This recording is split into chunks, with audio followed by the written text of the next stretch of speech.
Well, good morning, all you kind, wonderful, outstanding business opportunity people. You people that want to grow and grow in social media, you have come to the right place. If you don't know, I am David. I am the unofficial leader of the Avengers of the Philippine American Couple. That's my wife and I's channel. And we're happy you're here.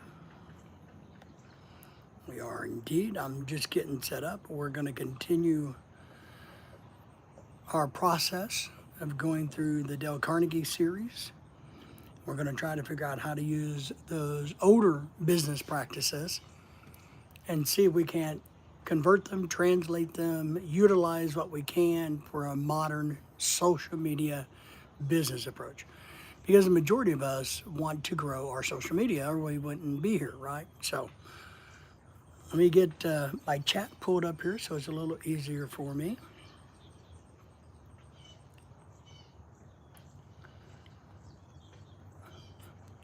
And as always, I am happy to entertain questions, comments, and thoughts. We try to do an open dialogue format, is what we like to do. Something you like to talk about, let me know. I do, a lot of people consider me their free internet life coach and death coach. So I got to say, happy to help. Happy to help. Thank y'all for being here. It is a interesting morning in my part of the world. Very interesting morning, but that's all right. It's a great morning, right? You know, we can get into a lot of psychology between what is a great morning and what is not and all that good stuff. Oh my God, I got all kinds of messages. Trying to get caught up this morning.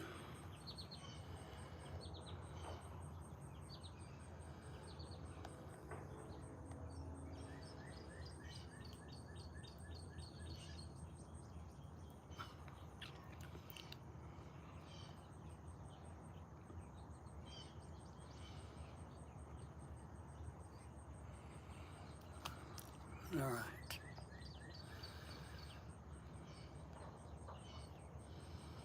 Let's see, there we go. Thank you all for being here. All right, we're starting to get going here a little bit. So, it's a little interesting morning for me, by the way. Oliver's in the house, thank you. How are you, my friend? Good to see you. It's kind of an interesting morning here. You know, the Gulf of America's got a big tropical storm coming through it. I don't think it's upgraded to hurricane, and I don't think it's going to. I don't know for sure. But we're not that far from the Gulf of America, so we've got cool, overcast weather, and it's been a little chilly out here this morning for a summer.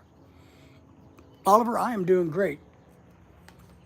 The real question is, how are you doing? And what are you going to accomplish today?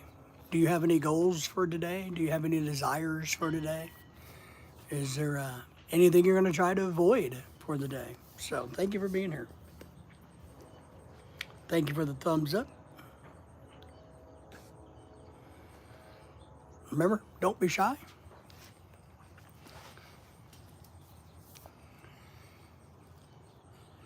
Space says hello, good to see you. How are you? It's an interesting name. How are you doing this fine morning or evening where you're at? Where you guys all at? Don't be shy. We're going to talk about social media today. We are. About you. That means social media, if you don't know, is a very broad term that is used to describe like internet, Facebook, TikTok, Instagram, YouTube, most importantly in my world, posting things on Reddit, all of that is social media. Emails is kind of a social media thing, platform. So as we go along, we got a little bit of sun creeping out. It's going to might warm up and be nice. There she is. The sun's coming out. I like it. So we're going to continue our process. What I'm doing for you guys that may be new here today is as a social media content creator, my job, my business is to do this. I'm trying to do this. One, yes, to make money, but two, also to educate, to have fun, to make friends, and to grow. So there's nothing wrong with being able to try to make money on social media and reap the benefits of all the other things that come with it. Or there's nothing wrong with going on social media and wanting to just have friends and reap all the other benefits that come with it. Maybe you make some money. Maybe you find a wife, a child, whatever it may be. Your life can change forever using social media. It just depends on what you want to do and your goals in the social media realm. So, we'll have to see. So today, and what I do and what I've been doing, to give you the background story, is there's a guy out there many years ago, wrote books. His name's Dale Carnegie. I put the link in the video there in the description. And I know the picture's backwards, so don't worry about that. He wrote a series of books that I read way back in the 90s. Now, granted, in the late 80s, early 90s, they were written long before then, right? So, and what they were designed to do was to help us be successful and happy in our lives, using certain approaches to get along with people, to feel good about ourselves, to be able to navigate the world on a kind of our own terms, right? So now, like I said, I read these way back in the 90s when I was very young.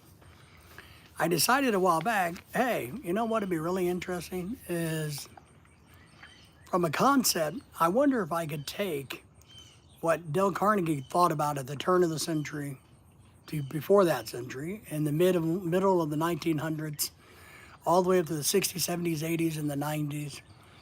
And if we could put that into our modern social media concepts. So how can we apply what people were doing in business and how to handle yourselves, public speaking, into a new context? Hansky says, hello, good to see you. I'm doing great. How are you? How are you this morning? Thank you. Good morning to you. I hope you're having a great day or morning, evening, wherever, whatever time it is for you. It's morning here it's 9:30 a.m. for us. So thank you for being here. So in this section of the book called How to Develop Self-Confidence and Influence People by Public Speaking. So we're going to talk about how to develop self-confidence, confidence in yourself, and influence people by speaking in public. And for a lot of people go, well, is social media speaking in public? Yeah, it really is, right? And more so, back in the day, maybe I gave a lecture to 500 people, but now I give a lecture to thousands. And anybody in the world can come back and see your videos, right? They can see what you're doing. They can see what you post. Once it's out on the internet, it's there forever. So your audience is gigantic.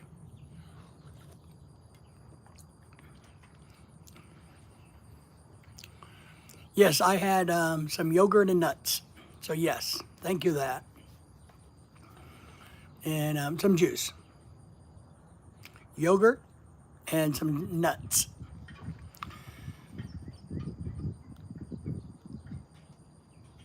So once we understand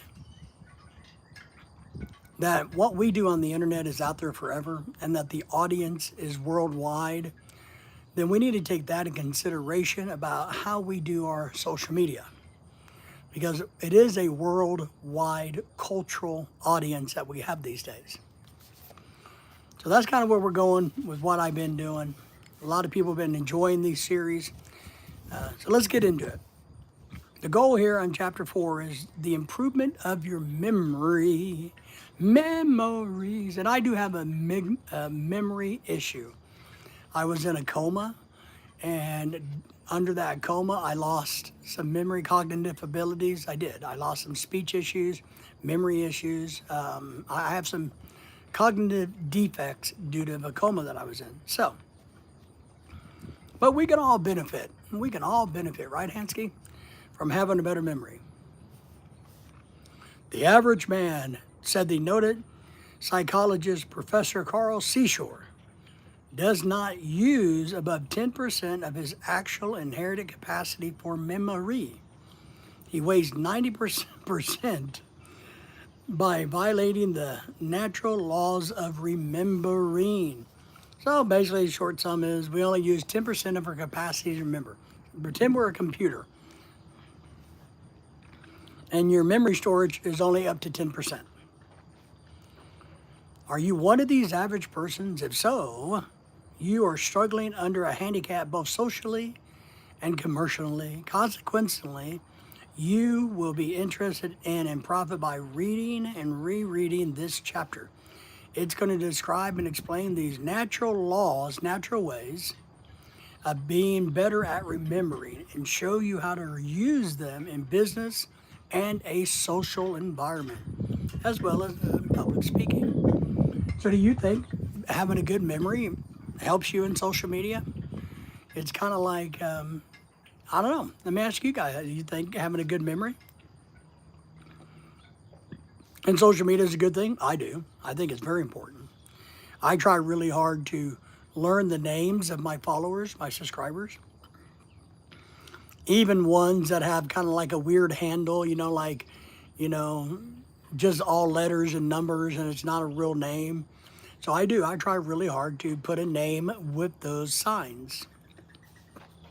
Try to learn a little bit about where they're from so I can remember that. So if we're talking about, where you're from, then you can be included. I can reach out and say, hey, you're my expert from India, right?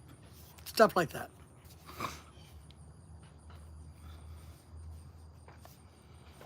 So there's basically only 3 natural laws on how to remember.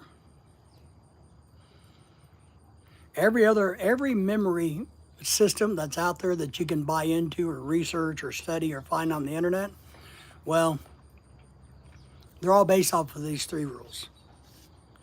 The first mandate of memory is get a deep, vivid, and lasting impression of the thing that you wish to retain. So we're going to study it in our mind's eye. We're going to really visualize it, understand it, talk through it in our head, right? It's kind of, this goes along with that concept of how do you gain knowledge? You gain knowledge by sharing knowledge. The more you share knowledge, the more of that same knowledge you retain and gain and you believe in. Memory is the same way. Get a deep and vivid, lasting impression of that memory. Whether it's meeting a friend, visualize where it was, who it was, what was the situation. Are they left-handed? Are they right-handed? Do they wear glasses? Do they have a really cool pink hat on? What is the memory? What do you remember about somebody? A lot of people remember me because I wear a tropical shirt and colorful outfits, right? Not that I'm handsome and charming and debonair, but because I wear cool hats, right? If you want to retain a memory, you got to dive into that memory. What you got to, it's kind of like when we were kids, and this is one of those memory theories, is if you wanted to remember something, you had to repeat it like 5 times. You wanted to remember, somebody's phone number, 999-345, 999-345, 999-345, you know what I mean? So repetitive.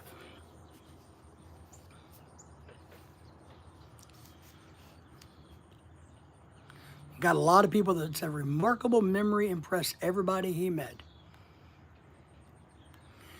And this is one thing that, I don't know if you know who Bill Clinton is. He's a president. He remembers everything. He was a former president, 2-time president, Democratic president. He's getting old now. But he had this, and Trump does too, Donald Trump, Elon Musk. People that are highly successful seem to have a great memory. Donald Trump memorizes everybody and everything. Bill Clinton did the same. Elon Musk does the same. I do not, but I strive to do better.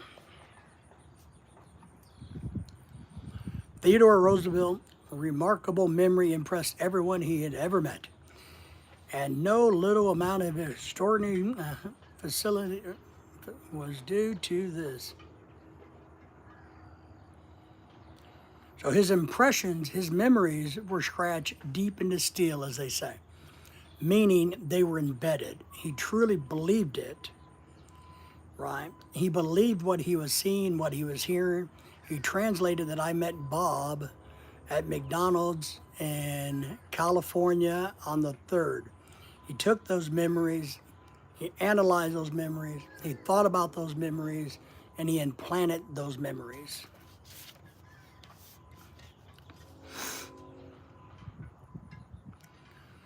So he would have to, what we have to do is train ourselves to concentrate under the most adverse conditions. And here's something that is a problem.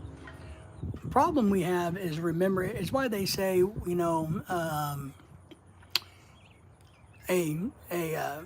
ID in a subject, a suspect in a crime, right? Can you identify that? Well, usually during a crisis or a stressful environment, a stressful time, our ability to stop, analyze, and study is not there. We have to train ourselves to do a better job memorizing intense situations. Cooper Connor says hello to everybody. Thank you. Cooper, how are you today, my friend? Good to see you. So we have to, if we want to have a good ability to remember, not only do we have to practice and study what the memory is, not how to remember, but what the memory is, what we are wanting to remember. Are we wanting to remember the person's name and their job, or what they do is fun, how many kids they have? We need to work to do that. And then when we're in an adverse situation, a stressful situation, it's even harder to do that. So you got to work on that. And you can cheat a little bit. You can write it down if you're like in a business meeting. You can take notes and say, oh, I want to remember that Billy was the guy who worked for IBM, and he had 12 kids, 17 dogs, and didn't believe that aliens were real. I don't know. So you can make your notes so that you can go back over that. And visualization is a great way to do it. And making notes is great. I'm a big fan of making notes, as you guys all know. So if you make notes, write your notes, rehearse your notes, you're going to remember what you want. But it's what you want. It may not be the exact truth of a thing, like a criminal. You may see a crime being committed, and you get fixed hey, stated on his hat.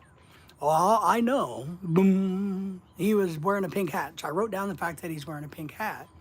Well, you forgot the fact that he had glasses on and a very colorful tie-dye type shirt.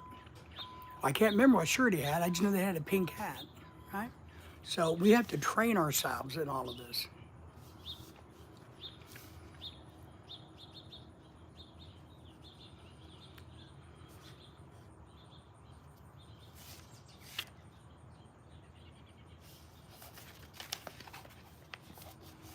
Thank you all for the thumbs up there, everybody. We appreciate you guys more than you know. If you have any questions, just let me know as we go along here.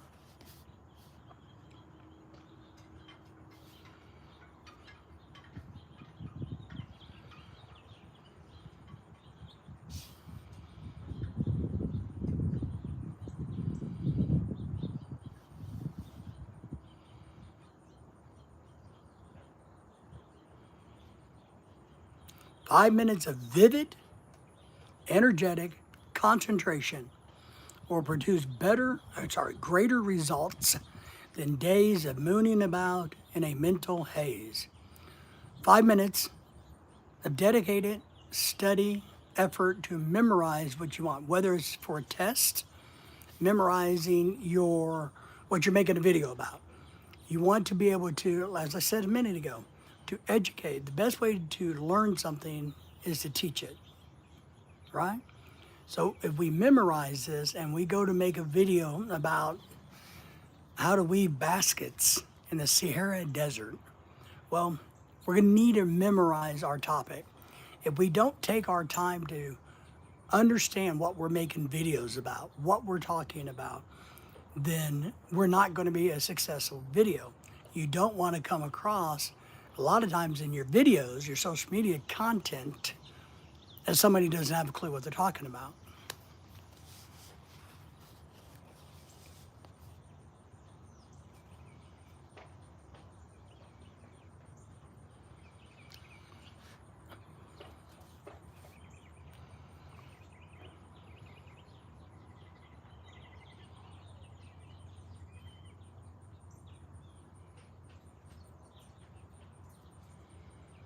Many very successful people have taken this desire to remember to heart and use 5 minutes of vivid, energetic concentration to understand a subject matter. Just take 5 minutes of your time. If you're talking about Lego sets, memorize Lego sets, the information that you want to share. All right? That's all you got to do. Immerse yourself in it. Let's go on and read a little bit more. This section is called They Couldn't See a Cherry Tree. Thomas Edison found that the 27 of his assistants had used every day for 6 months a certain path which led from his lamp factory to the main work at Menlo Park, New Jersey. A cherry tree grew along the path, and yet no one of these 27 men had questioned ever the conscience of that tree's existence. So he got all these people walking by a cherry tree on their way to work, and nobody ever asked about the cherry tree. The average person's brain, declared Edison, with heat and energy, does not observe thousands part of what the eye observes. So what he's saying here, we take in a tenth of what we see into our brain. So we're looking around, and this is one thing that's really good. This is a strategy to help you with the memory, and I really like it, and I tried it, and I'm okay with it, is to walk into a room, look around, get out of the room, and tell somebody what you found in the room. There's the old training exercise where you put 10 items on a tray. You put 10 items on a tray, and you look at it for 30 seconds, and then you have somebody ask you what's on the tray. You take the tray away. Shockingly, you can ask people all the time. You can judge somebody's memory by asking them, what do they remember when they got here today, right? What do you remember? Because we see 90% more than what we take in. That's the key.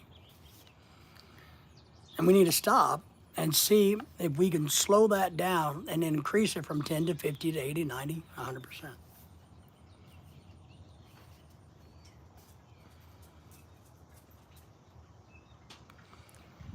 Introduce the average person to 2 or 3 of your friends, and the chances are that 2 minutes afterward, he cannot recall the name of a single one of them. I'm that way. I'm horrible about that. And why? Because he never paid significant attention to them in the first place. That's correct. He never actually observed them. And he will likely tell you he has poor memory. No, it's just being lazy. Pat's in the house. Good morning, Pat. How are you, my friend? How are you feeling today? Yeah, having a good day today so far?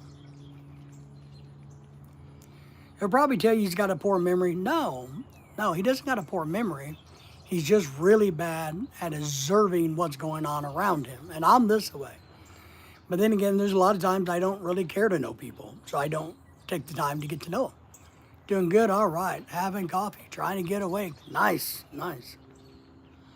So if you think you have a poor memory, maybe you really don't have a poor memory. You're just not paying attention. You're not being actively observant in your surroundings. And I'm telling you, if you're going to make good social media content, you need to be a good observer. Even if you're live streaming in public, you're out and about, running around, you need to be able to have situational awareness. You need to be able to understand where you're at, why you're there, what's going on around you, what people would do. If you're at a zoo setting, what do you think people are doing there? So, right, we need to observe behaviors. And then what happens is, if something goes out of the norm of the normal behavior, it clicks in us. If we see something that's abnormal to the environment we're in, we're being observant. A lot of people aren't. They're just blind and go, oh, look, yeah, that elephant came out and smoked a cigarette and ate an alligator.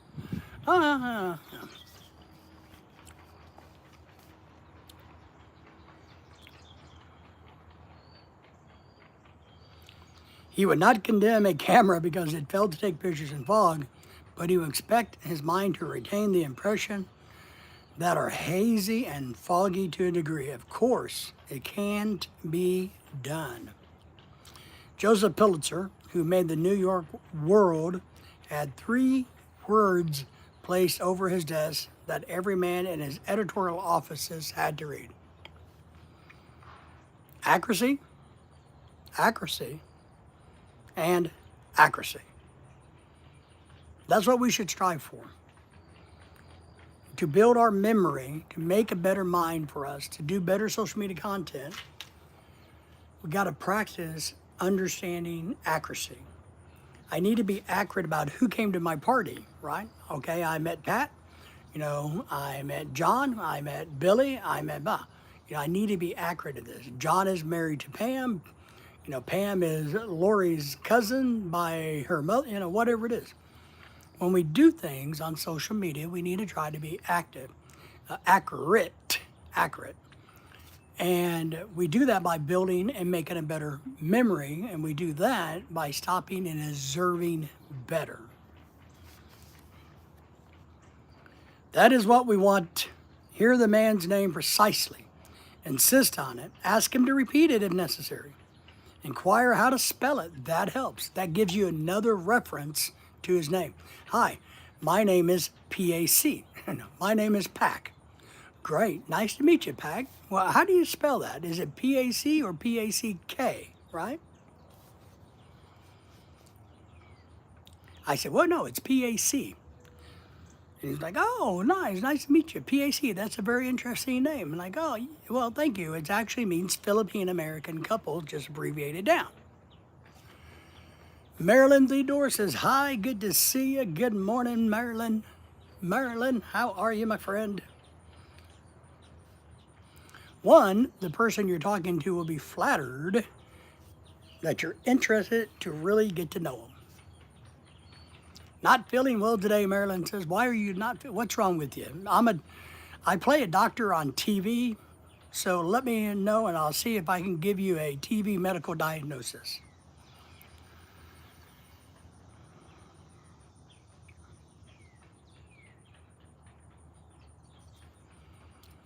People will be happy that you're wanting to learn more about them. They will help you.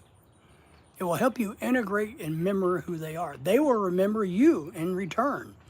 They'll have a better impression of you. I've learned to do this a little bit better. In social media, I'm trying really hard to write people's information down and have it so that when Marilyn comes in, I know that,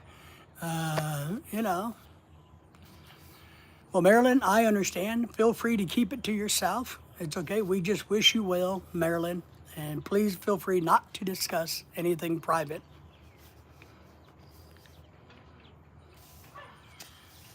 I talked about this the other day. Pat says, oh, yes. Why President Lincoln read aloud. Lincoln in his youth attended a country school where the floor was made out of split logs, grease pegs, torn out copies and books, candlelight, and had only one copy of a textbook that existed and had to be shared by everybody. All right. And the teacher read from the one book they had. David is in the house. Good to see you, David, my friend. Thank you for the vote of confidence.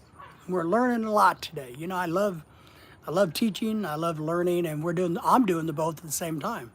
I'm refreshing my mind from the 90s, and I'm hoping to share it with all of y'all. If you have questions, let me know. So Lincoln grew up with a school where the teacher had to read from out loud.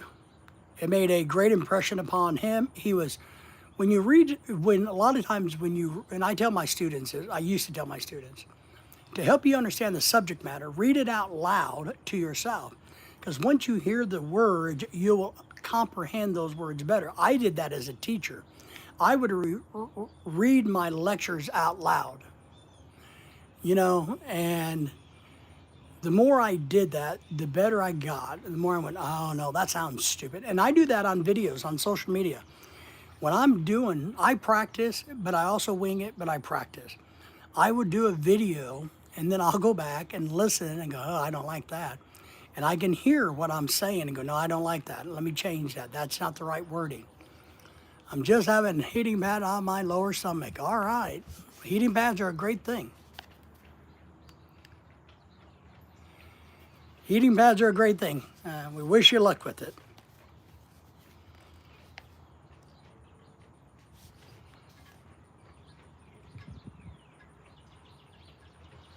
You want to look at here's, and I like this analogy, and I never heard it before. Here's a great analogy about your mind, about your memory. You want your memory to be an erasable hard drive, right? So a hard drive that you cannot be erased is what you want. And when something is put on your hard drive, it's there forever. Now, it may take you a second to go back through the files and find the information, but you know it's there. Pat says, get better, Marilyn. So, question, yes. You have a question? Please ask it if you have a question. Just ask the question. So I like that analogy. Let's think of our mind as an erasable hard drive. What is it that we want? One, what is it that we want to put in that hard drive that we can share in our social media world? That's what we have to understand.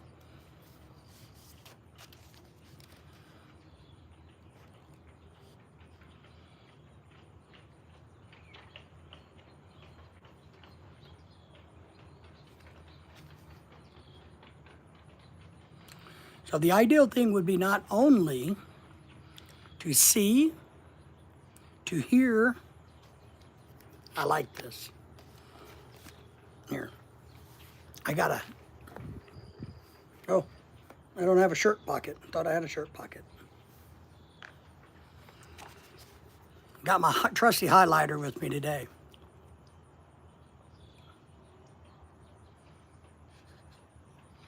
The ideal thing would be not only to see, to hear, to be able to remember, but to be able to touch, smell it, and taste it. Once we use all 5 of our senses, we smell it, taste it, touch it, hear it, see it, it's going to be trapped in our hard drive forever. Keith says, hello, good to see you, Keith. So you said you were a TV show or a movie star. I used to play a doctor on TV. Did you ever watch ER? I was a doctor on ER, the TV show ER. So I remember that. So if you have trouble remembering things, see as many of those as you can. Let's try to see it and really see it. As we look at it, we need to imprint it and think, here's what I am seeing. Is there any sounds with it that I can correlate with what I'm seeing? Can I taste it? Can I feel it? Can I smell it? Now on social media, some of that's hard. And what we want to do is to try to provide content that makes people do that, make it easy for them.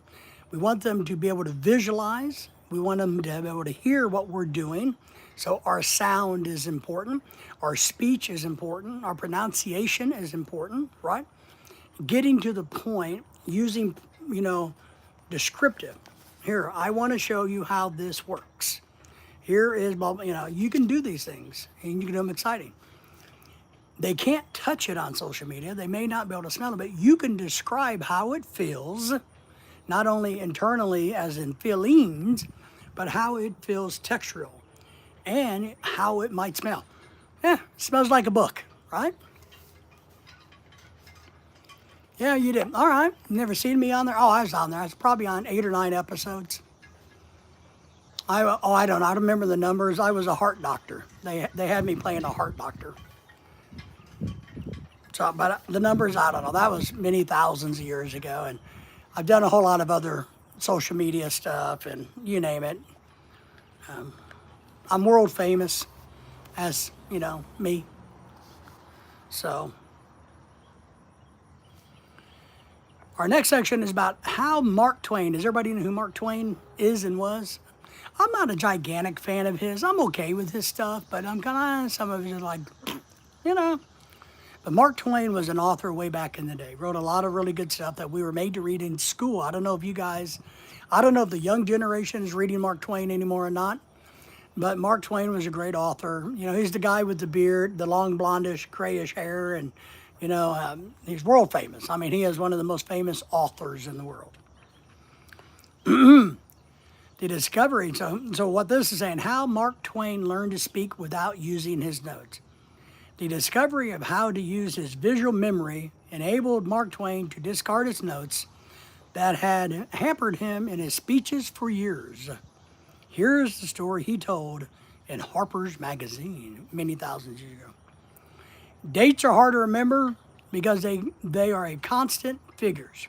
Figures are not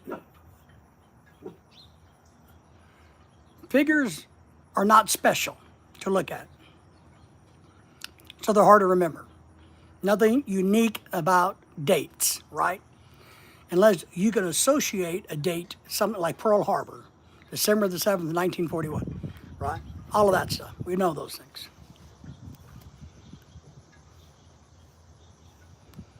So they don't stick. They can make nearly, let's see here.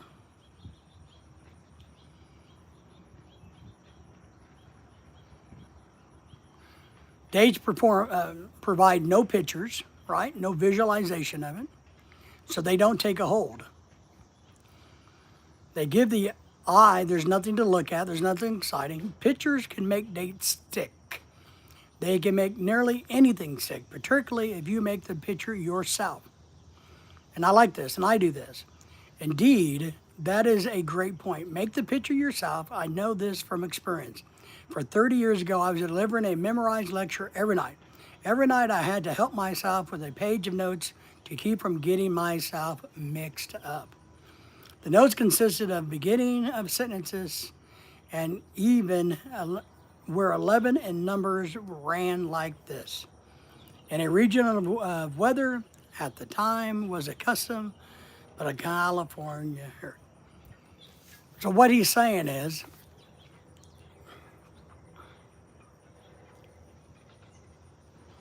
you got stuffed animals on your heating pad, warms up. Very nice, that's very good. I know some people use beans.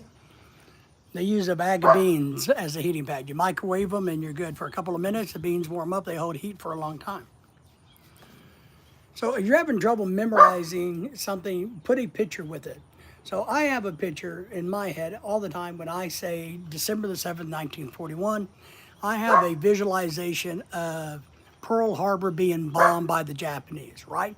That's in my head. I have that in my head. PA Outdoors, my good friend, how are you? Good to see you. Good morning. You know, good morning to you. Thank you for being here, Outdoors. How's your memory? We're working on how to use better memory to better make our social media content, because we're going to try to grow, all of us, into social media giants. We're going to do it together, my friend. So when I think of Pearl Harbor, December the 7th, it all comes together. Whether I think of the Japanese bombing, I automatically see the date. If I think of the date, I automatically see the picture I made. Marilyn says she has a name for it. All right, that's great. It's a good thing. It's good to name things. That way you'll remember them. Pat says, good to see you. Ooh, an 18-inch brown trout. That's really nice. Wow. That's a big brown trout around here. I mean, really big brown trout. 18-inch brown trout. That's a really big one. And I mean a really, really, really, really, really big trout from around here. Yeah. Marilyn says, you know, I can't wait for my birthday. Well, everybody has a birthday. The good news is they come every year. Or if you want, you can just have one every month. You're not confined to the norm. You can have a birthday whenever you want.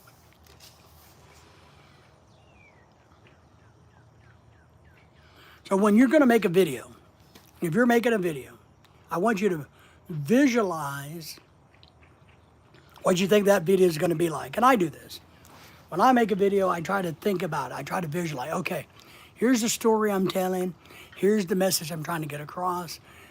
Here's what I want it to look like. I want to be able to, and if I want to talk intelligently about how to catch a brown trout, I need to be able to visualize, and he just did, catching that brown trout, what I use, the type of hook, barbless, you know, did I use Invisalign 4-pound test? What is it that I use? Spinning rod, fly rod.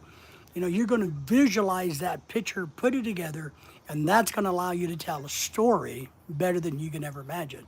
You can't tell a story, make a video in this case, without being able to put a picture with it, to visualize what it was. The only way we can visualize it, one, is to look at it, study it, understand it, do the best we can, to hear things. How was the water that day? Feel it, feel the temperature, the coolness of the air, right? Touch the fish. The fish was muscular and strong, but a little slimy. You know, I've caught a lot of trout, so I know how this works, right? And when I got it home, I cooked it up, and boy, it tasted good. So you're using all of your senses that you can to tell a story, to show in your video.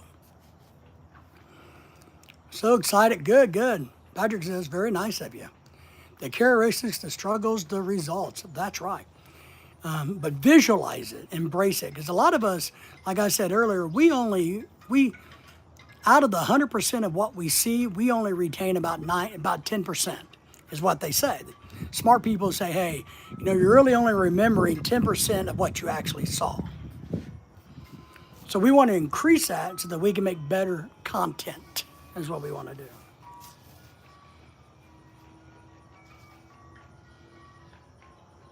And if you do this, you don't have to use notes to tell a story.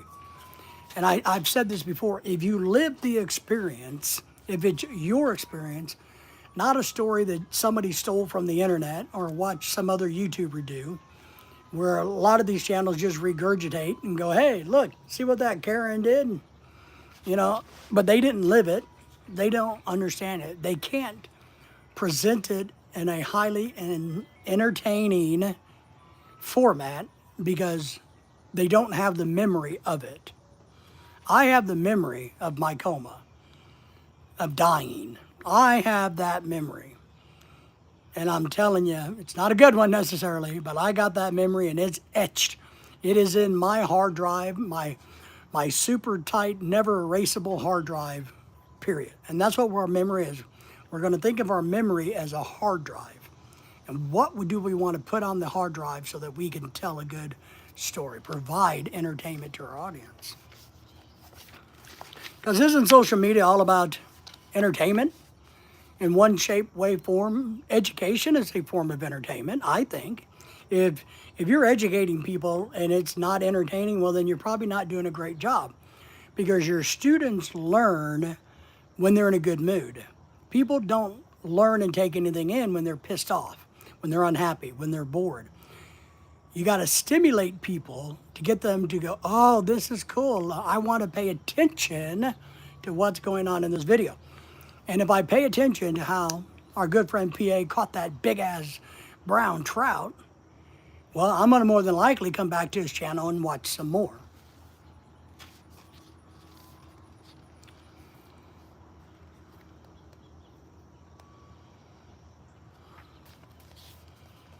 I think this is a great tip.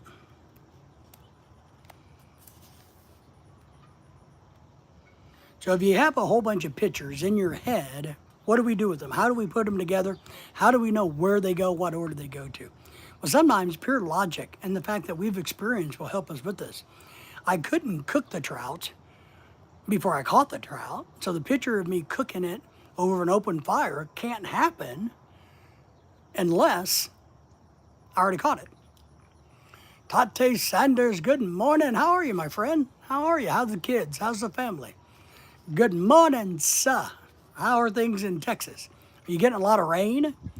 We're getting some of your clouds and cool weather from the rain.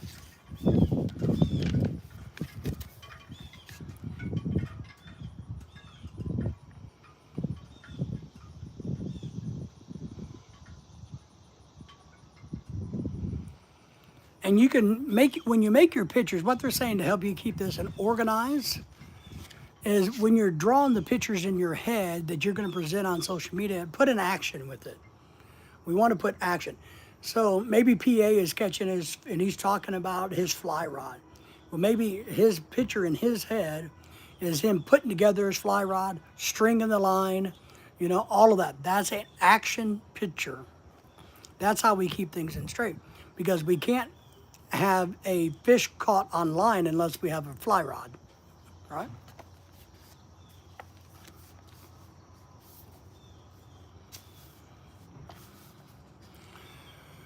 Patrick says, hello to Sanders. Good to see you, my friend. It is really good to see you. I hope you, I know you're probably working and slaving away.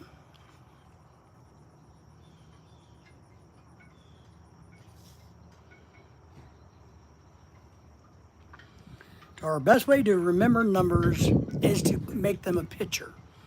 You know, December the 7th, 1941. The birth of your child. If you can't remember when that is, well, you know, picture it. What hospital are you in? You're going to build a picture of something that you need to remember the date of. I tried this as my wedding anniversary. So I've done this as because I kind of get my wedding anniversary screwed up a little. We were married on the 19th, but to me, I don't like odd numbers, you know, I like even numbers. And so there's a lot of times I think we got married on the 20th. So I try to visualize where we got married, and I try to put a big 19 over the scene where we got married, right? And it's an action shot of us getting married with a big 19 on it, because I know what month it is. I got that in my brain. Hello, Pat Sanders says. And it helps. I gotta admit, that helps.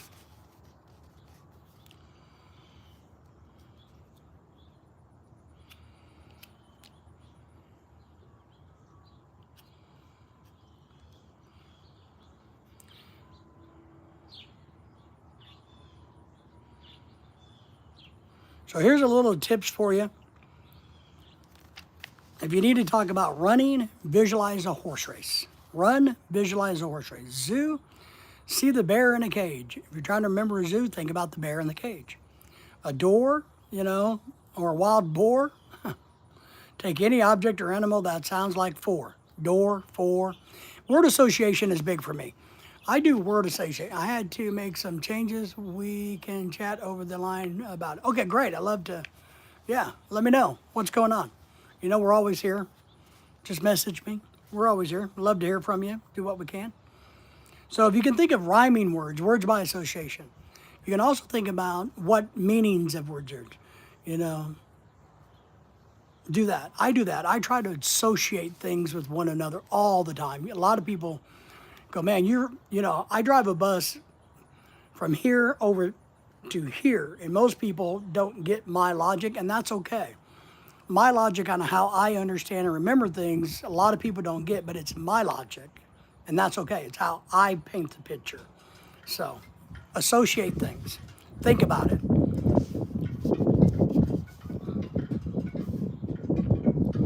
If you're talking about being sick, you need to remember something about being sick. Think about a Red Cross nurse. Heaven, street paved with gold, angels playing harps, you know. A den of wild animals in a rocky cave deep in the woods. There's a lot of things that you can associate. No, I'm going to watch it today, Pat. I was tired.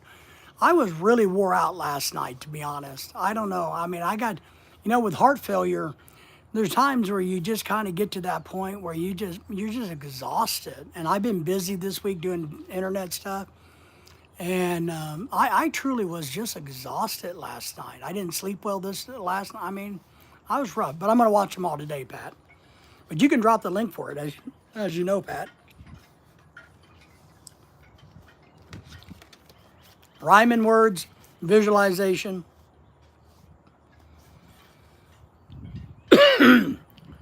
Now, I don't memorize any books, you know. But let's see what this is. This is going to get us into memorizing a book as long as the New Testament. I don't care how smart I am or how smart I used to be before my coma. I could never memorize. I understand the subject matter, and I could paraphrase, but I'd never be able to do word for word. It's never in my ability to do word for word. But man, I can understand by visualization, living it, smelling it, tasting it, touching it, and then I can paraphrase it on a video, hopefully that's entertaining to my friends, right? But let's see what they say about how to do this. One of the largest universities in the world is the Azhar at Cairo. Okay? It is an institution with 21,000. Well, it's not very big. 21. Hell, my university down the street has more than that. Maybe the book is old. 21,000. The entrance exam requires every applicant to repeat from the Quran from memory. Well, now you can do this. Catholics do this, right? And I'm not picking on Catholics, but I know Catholics memorize. Maybe they don't understand it. They don't believe it. It's not here, but it's here. You know, they go and they do and I'm not Catholic, so I can't really give you great detail about what they're chanting in Latin. They probably don't understand it, but they know the words. They've been trained to repeat it thousands and thousands and thousands of times, and they're repeating it without any feeling or notion. It's a robotic simulation, more or less. You know, the Lord's Prayer. Are you really believing the Lord's Prayer when you're saying it? You know, in a large group? No, you're really not. Are you really believing a song when you're singing a song? No, you're not. You're regurgitating what you've implanted, and hopefully you've given it a memory. But here, this goes on to say, you had to memorize from the Quran. The Quran is about as long as the New Testament, and 3 days are required to recite it. Crap. The Chinese students, or study boys as they are called, have memorized some of the religious and classical books from China. Okay? Now, I will say this, and hopefully this don't get me in too much trouble, but then again, I don't care. I think if you live in a communist country, or you live in a devoutly Muslim country, I don't think you have an option not to remember certain documents, certain text, because it's either remember it or perish, correct? So in the United States, we don't make you memorize anything. We don't. Except for a short term on your driver's test and stuff like that. But if you grow up in a culture, and I know I'm getting off track a tiny bit, but you grow up in a culture where if you don't remember this particular doctrine, well, we may execute you. You're going to remember it, right? That's forced memory out of self-preservation. And you're going to do everything in your God unbelievable willingness to learn whatever it is that keeps you from having your head cut off. Just saying. And that's what we're talking about. Repetition. There's good repetition and there's bad repetition. Let's see. The kind of repetition that actually counts or works, but mere blind mechanical going over a thing by remote is not enough. Intellectual repetition, repetition done in accordance with a certain well-established traits of the mind, that is what we must have. For example, professor gave his students a long list of nonsense syllabus to remember, such as, just weird words. He found out these students memorized many of these weird words by doing repetition, repetition, repetition.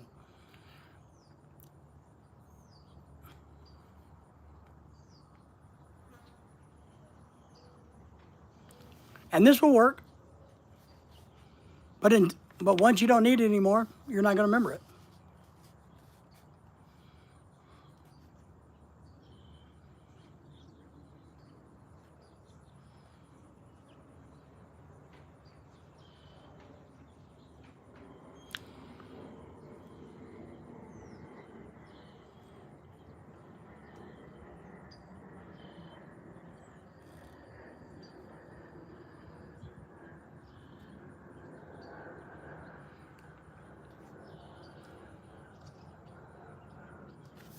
Let's see where this is going.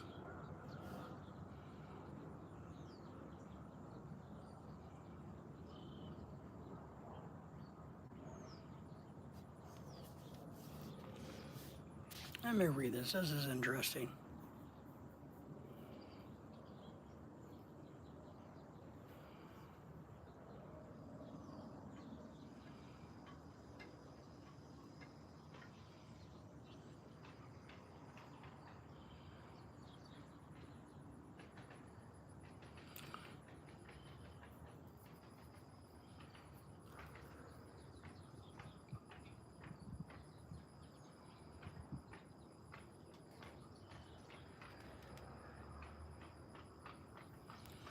So what they're trying to say here, one of the things about repetition, and I don't disagree with it, you have a better way to memorize with repetition is instead of sitting down and saying something over and over and over and over, saying it 100 times in one setting, in 5 minutes, I'm going to repeat the same thing 100 times versus over a period of time, repeating it, repetition for 15 minutes at a time, taking a break, doing it again for 15 minutes, doing it again for 15 minutes.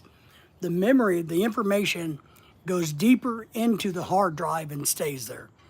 You'll retain more by not just remembering everything you get. That's why cramming for exams don't work so well. Because yes, you may pass the exam, but you don't have the knowledge. But you can memorize something for 15 minutes, come back 4 or 5 hours later, the next day, do it over and over. Then that memory is going to be etched into the hard drive.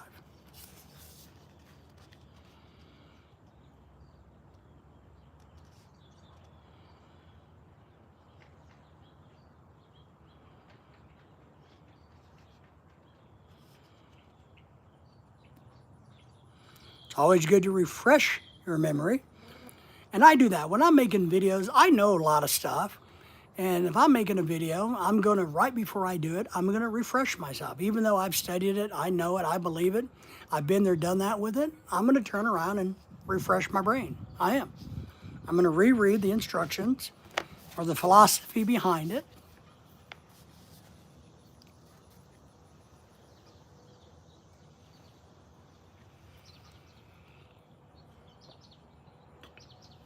That's good stuff.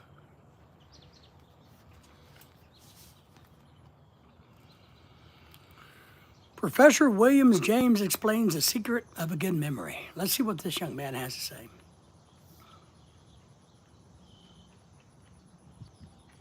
Talk about association. So much for the first two laws. Repetition and visualization are the first two rules. You visualize, visualize, visualize. Etch it in. Repeat it, repeat it, repeat it over extended periods of time. Right? That's one and two ways to have a good memory. The third way is association. And this is what I try really hard to do because I'm good at it. I'm better at associating things. However, this is the instrumental element in recalling. In fact, this is the explanation of memory itself. They equate our minds to basically be an association machine. That's what it is. It's, like I said, it's a hard drive.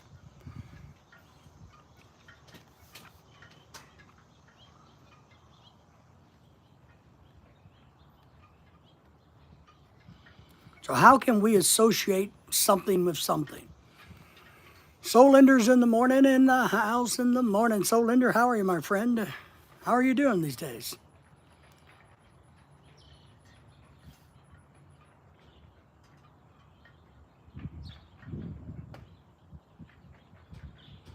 So how can we associate? We're drawing pictures. We individually have to associate things to have a better memory. Pat says hello to you.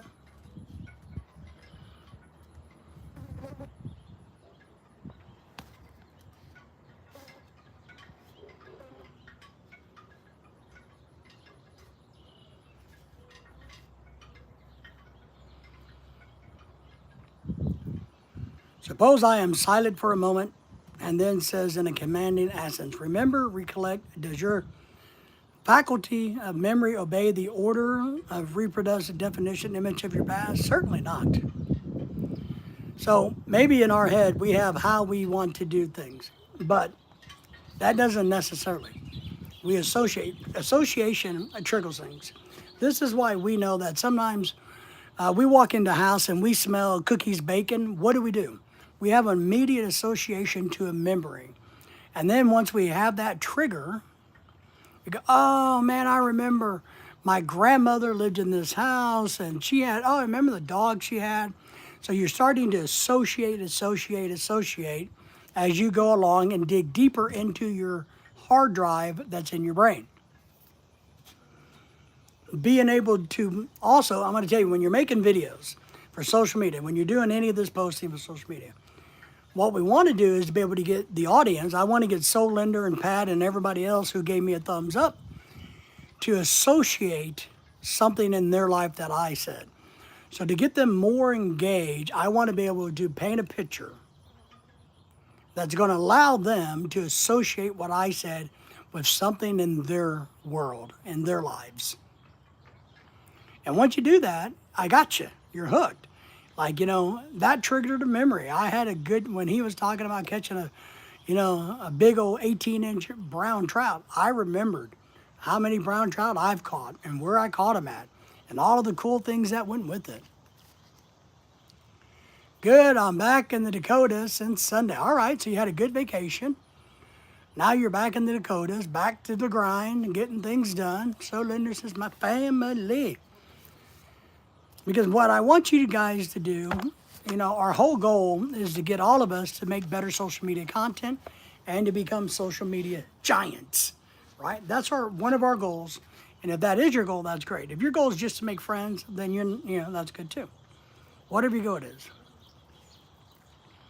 So let's talk about how do we link things together so that we can make a video or do a live stream that's fairly coherent and understandable. How to link your facts together. Very good, but how are we to set about weaving our facts into a relationship with one another that makes sense? Just cloudy. We're down close to the Gulf of America, and the Gulf of America is getting a bunch of rain and storms, and so we're getting some clouds from that. It's nice. It's breezy, cool temperature, but no, it's just cloudy. The answer is this, my friends, on how to make a relation, how to weave pictures together, memories together to tell a story, because we're telling stories, remember. And I need to do a better job. I'm getting ready to work on my coma book, and I got to do a better job being able to tell a story.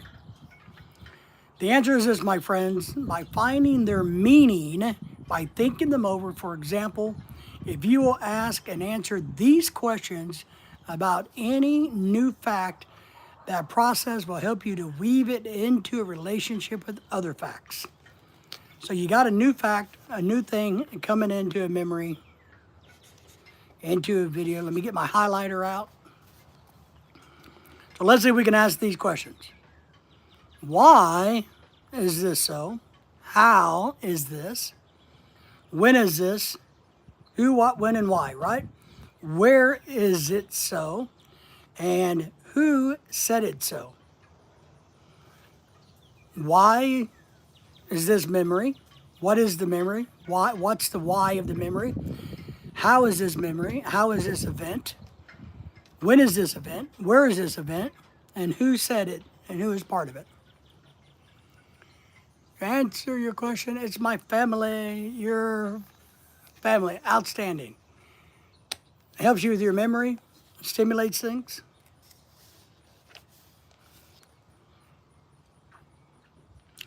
Let's try to put something together here. If it's a stranger's name, for example, we're talking about memory, how to have a better memory in this section. It is a common one.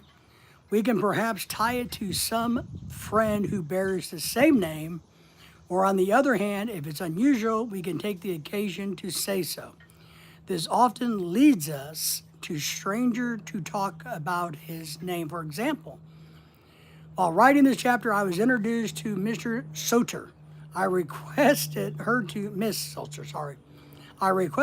spell the name and remarked upon its unusualness. I do that.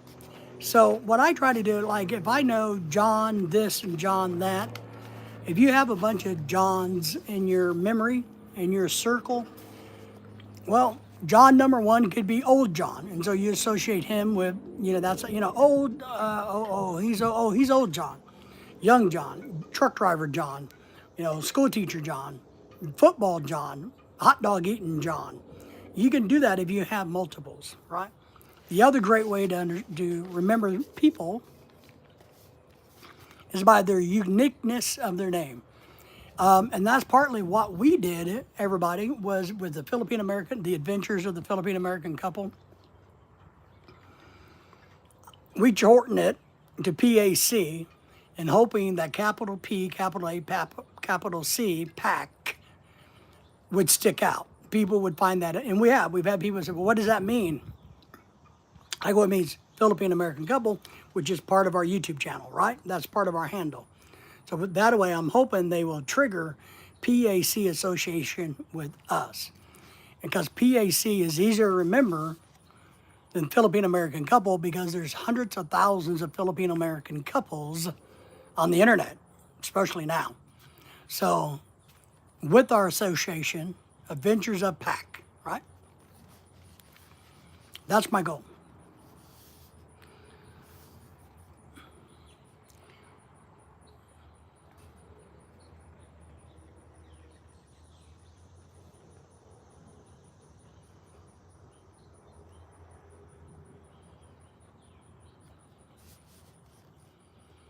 So we just want to associate everything.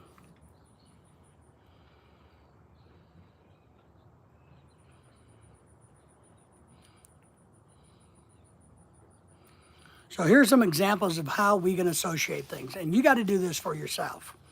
So how do you associate things? Numbers. 1564. If you want to remember that, that was when Shakespeare was born. 1607, the first English settlement in America was made in Jamestown. 1819, the birth of Queen Victoria. 1807, the birth of Robert E. Lee. 1789, the Bastille was destroyed. So what are these for you? What are the important dates for you? Or what are the days that you're going to be talking about in your videos? Are you going to be addressing a timeline in your video? How are you going to be able to remember that when you're doing this? Because remember, we don't want you reading off your notes in your videos. We want you to be able to talk and articulate. Now, can you have notes off here so that you can reference? I would highly encourage that. So let's pretend your phone is here. You can have notes and things here where you can see them. The audience doesn't know that you're reading them or that you're like teleprompters. You can do that. August 1st is a special day for you. And you can probably tell me a whole lot about what happened that day. Environmentally, temperature, you can tell me a lot about that day, right? So you could go on and talking about August the 1st for you.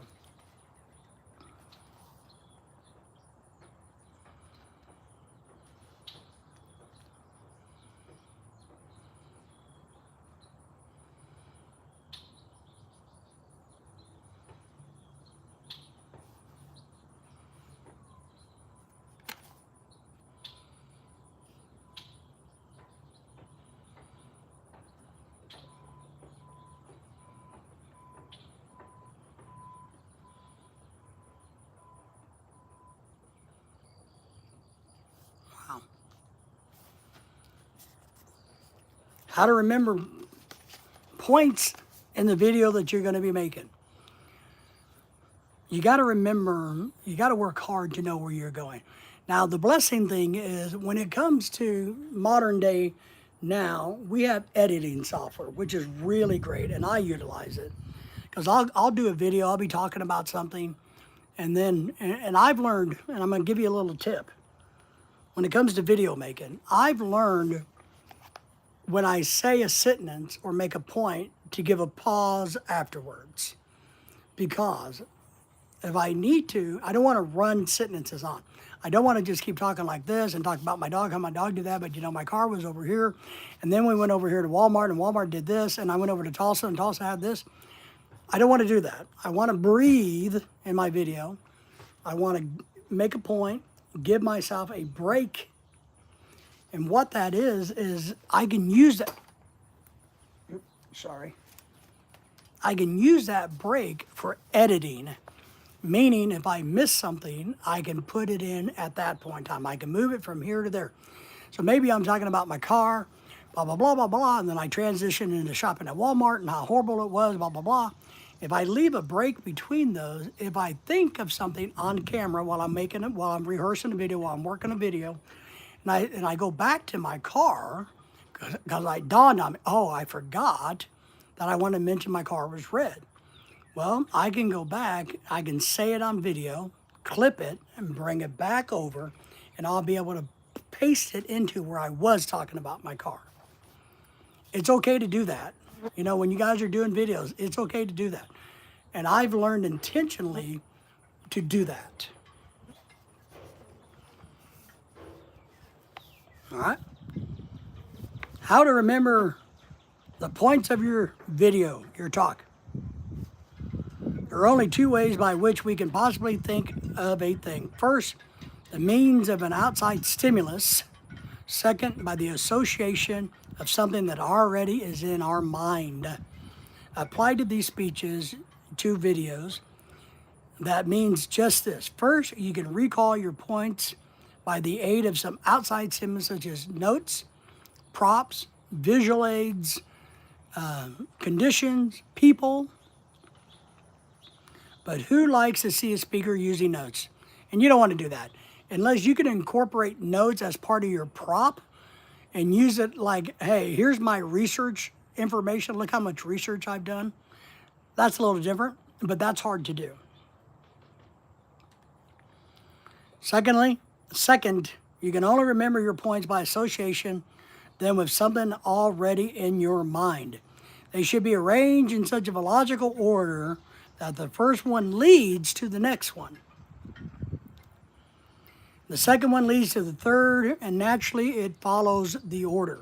Now, this all might be different depending on the audience that you're speaking to, your target audience. So you may have a memory that has a whole lot of memory in it. And as you start it, you got to go down a road, and it's going to help you trigger those things if it's a real memory. If you've lived and breathed and touched that memory, it's a real thing. You can tell that story. And as you go along, it's going to re-trigger things. Now, your audience may be more entertained by going off the path of that direct memory. Maybe they like some of the other things. Maybe you're talking about a memory when you met your wife, your girlfriend. Maybe, let's say I was at war, and I'm going to use, I don't know, Pearl Harbor, because I got stuck on that earlier. So let's pretend I'm in war at Pearl Harbor, and I met a beautiful Japanese girl, and here's our love story about my beautiful Japanese girl. Well, maybe this particular audience are more military-minded. So maybe they really don't want to hear my full story about meeting my love story, but they're more interested in knowing about my military time, about the jeeps, the tanks, the war. So you got to understand which way you're going with it.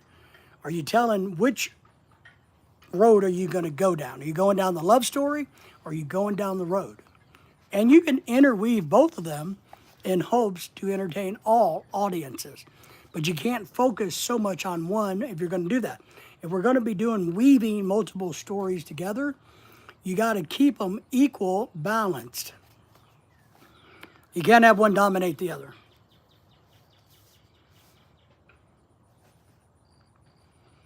So this sounds very simple, but it may not prove so for beginners whose thinking powers are rendered with fear. So fear is going to hinder you, or can hinder you if you let it. But there is a method of tying your points and thoughts together rapidly and easily. It is all but foolproof. I referred to the use of nonsense sentences. All right, let's see what they're talking about here. To illustrate, I suppose you wish to discuss a veritable jumble of ideals, association, and hence hard to remember. So you got things that you want to discuss. Such for examples would be you want to talk about a cow, a cigar, Napoleon, a house, religion. Let us see if we can not weld those ideals like links in a chain. So how are we going to take these things that do not associate well together and link them together? So what you can do, and I like this. This is in your head. So remember, the words that we have are cow, cigar, Napoleon, house, religion. How are you going to remember that you're going to be talking about those 5 talking points in your video? Well, you can link them. How are we going to do it? The cow smoked a cigar and hooked Napoleon, and the house burned down with religion. So you can weave them together. I personally would say the cow smoked a cigar while sitting next to Napoleon in the house that was burnt down with religion. So you got those points in your head. You're able to disseminate that by storytelling. Even if it doesn't make sense, you can make them make sense. If you got a bunch of different points and you don't know exactly how they go, this is one method that you can use.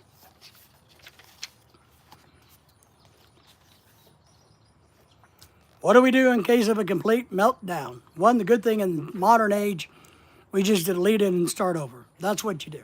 If you totally screw up, you can just delete it. Don't feel bad about it. Just fix it. But this is talking about public speaking. Let us suppose that in spite of all of her preparation, a speaker in the middle of her talk before a church group suddenly finds her mind blank, suddenly finds herself staring at the audience,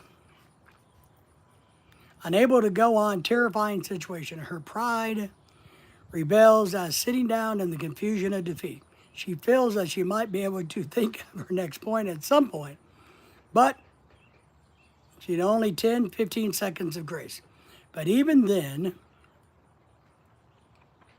seconds of frantic silence before the audience would be less disturbed. What can you do if you freeze up? What can you do if you freeze up? Let's see what it says. If you freeze up, you can do something like this. If you lose your train of thought while doing a speech, video, you can just edit it. And I've done this. I've lost my train of thought. So I might ask my class, all right, what do you guys think? You guys want to take a break? Do you need a break? You know, it's one thing you can say. Or you can ask, your audience doesn't know that you've lost your train of thought. You can ask your audience, am I speaking loud enough, clearly enough for you? Is everybody okay with the level of my volume? It gives you a chance for your mind to reset so that you can recall what you're doing. Anything, whatever. You find an excuse to pivot. Say, is the air temperature in here kind of good? I'm feeling like it might be a little warm in here today. Is everybody comfortable in the audience? That's what you do. That'll give you the chance to get back on track. But in your video editing, you just edit it, right?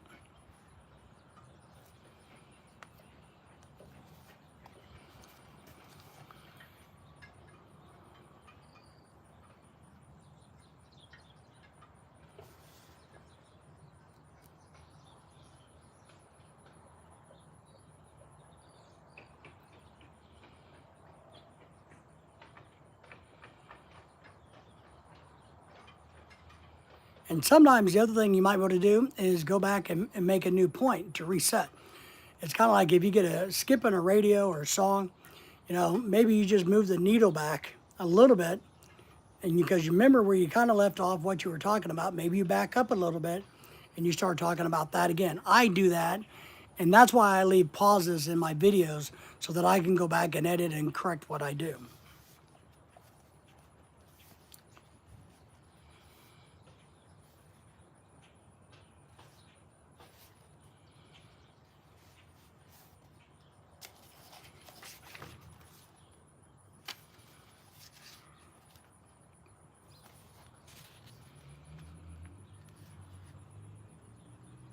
So we have a lot of, let's say, we cannot improve our memories for all classes of things.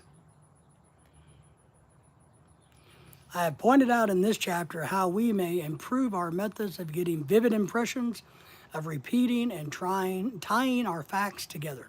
But memory is essentially a matter of association, that there can be no improvement of the general elementary faculty of memory. There can only be improvement of our memory for special systems of associating things. So here's what I want you to do. When it comes to having a better memory and incorporating this into your social media content, things we want to understand. Remember, the average man only uses about 10%. He only takes in about 10% of what he sees. What we visualize, what we take in is only about 10%. We can improve that by working at it and recognizing, hey, I'm looking at this event, but what exactly am I seeing? That's important to increase the amount of information that you're processing into your hard drive, that your hard drive is receiving in. You can do that by recognizing that's what you need to do. The concept of knowing that you need to do something is going to allow you to do it better.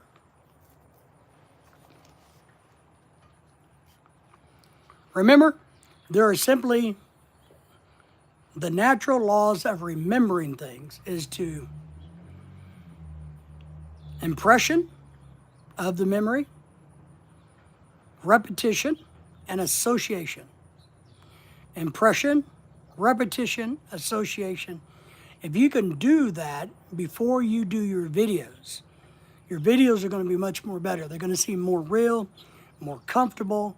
You're going to be more comfortable on the camera. Your audience are going to feel you better. You're going to have a better connection with your audience. Your subscribers are going to subscribe because they're able to connect to you for that.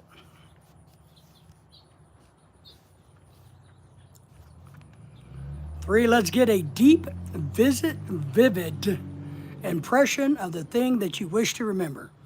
To do that, you must concentrate about it. You must think about it. Stop and think about it. Car accident. Here's what happened. Let me think about what happened. Where is everybody? Concentration. That was a secret from Theodore Roosevelt, and he said he concentrated hard. You need to observe what's going on. Get an accurate impression of what's around you. A camera will not take a picture in fog, and neither will you retain a foggy impression. Get your impressions, though, as many senses as possible. So here's how you do this. Your impression of what? You want to touch it, feel it, hear it, smell it, see it. Use all of your senses will help you remember what's going on. If you want to remember it, feel it, touch it, smell it, all of your senses. Put those together. That will bring that memory into your hard drive and lock it into place. And if you can't do all five, do as many as you can.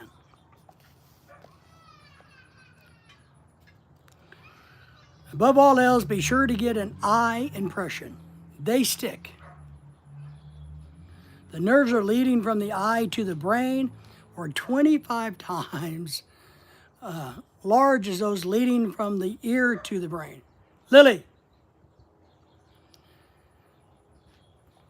So our eyes are better than our hearing is what it says. Mark Twain could not remember the outline of his speech when he used notes, but when he visualized pictures that he made, he had no problems. He needed no notes.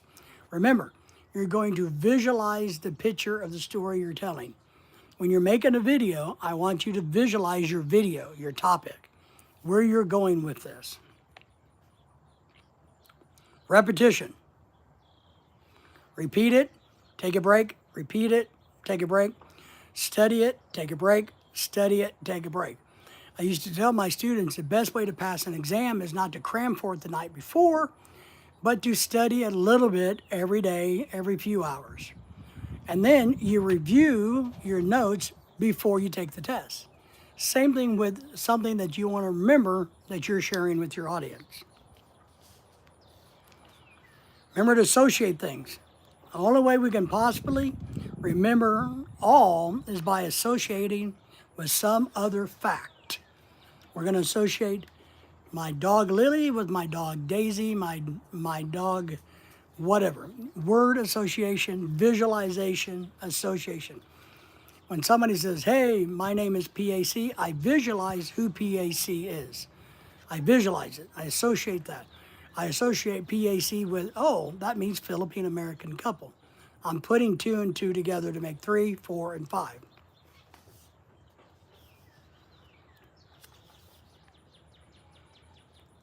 To remember a stranger's name, ask a question about how do you spell that? And so on. Or where are you from? What do you do for work? Observe the way the person looks. You know, do they have a beard? Do they wear glasses? Are they fat? Are they tall? Are they skinny? What can you associate with meeting 10 Johns? Hi, my name is John. Well, great. Hey, John, nice to meet you. Well, John wears earrings. You know, this John wears earrings. He also works at Walmart. So we're going to do that. We're going to associate things together. To remember dates, associate them with a prominent dates already in the mind. For example, if you want to remember something that happened the year you were born, you're going to associate it with the year that you're born or the year that you got married. You know, you're going to associate it with that. What happened?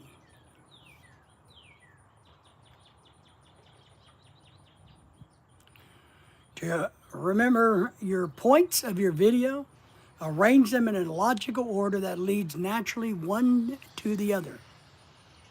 So as we get started, we want to arrange things to where if I talk about footballs, it will lead into a game I played in. The game I played in leads into my team players. My team players leads into my coach. So you're going to organize these pictures in your head, and you want them to logically take you to the next step. And remember, of course, of all precautions, and this is different in social media world, stop and just redo it. And don't worry about it. Just do it over. It's all right. That's one simple little way to do memory, to increase your memory, which is good. It's important. We all want to have a better memory. All right, let me, let's see, how big is this chapter? I'd like to get this chapter read too. I do thank everybody joining me. It's not very big. All right, let's do another one. While I'm sitting out here, the weather's beautiful. Let me continue my homework. The essential elements and successful speaking. How to be a successful speaker. Let's see. How and why? And you may, well, I don't, you know, do I need to be a good speaker if I do social? Yeah. You know, remember, this social media is nothing but a form of public speaking. Now, I may be speaking to my phone, but everybody who watches this or listens to this is part of the public. So yeah, you guys are, I'm public speaking to you guys. I want to be successful at it. So how do we become successful? Let's see if we can figure this out. The day these lines are written on January 5th is the anniversary death of some guy named Shackleton. He died while I'm going to get my eyeballs in. While steaming southward on the good ship Quest to explore the Antarctic. Oh, all right. So the first thing that attracted one's eyes is on going aboard the Quest were the lines engraved in the brass plate.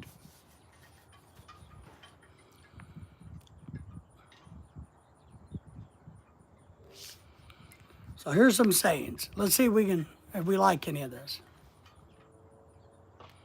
If you can dream and not make dreams, you're a master.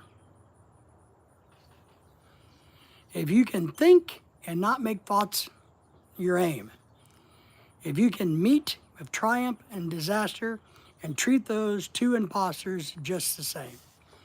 If you can force your heart, your nerve, and the swine to serve in your turn for long after they are gone.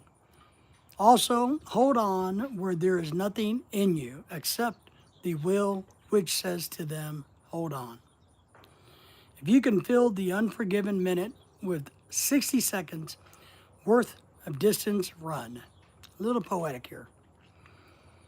Your earth and everything is in it. And what is more, you will be a man, my son.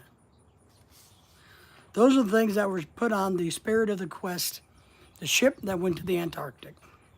Shackleton called those verses, and truly they are proper spirit which a mall should start out to reach the South Pole or to gain confidence in public speaking.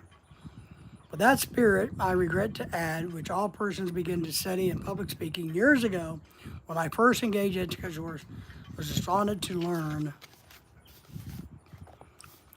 A large percentage of students who enrolled in night schools and all other sorts grew weary and fainted by the wayside before their goals were attained. The number is the number is amazing, and it is a sad commentary on the human nature. I didn't bring myself a wet rag today.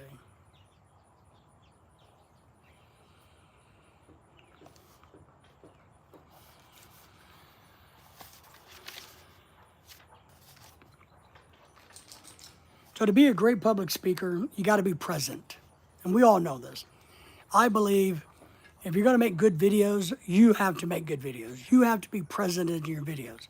I know on the social media world today, channels that has nobody in them, there's no face, but their channels make money and they're successful. But it's not the individual being successful, it's the channel, the fake content, the AI stuff. If you want to be successful, then you have to be present, you have to be engaging. So when we try to learn something new, what do we have to do? We have to be present in it. We have to get involved in it. We have to do it.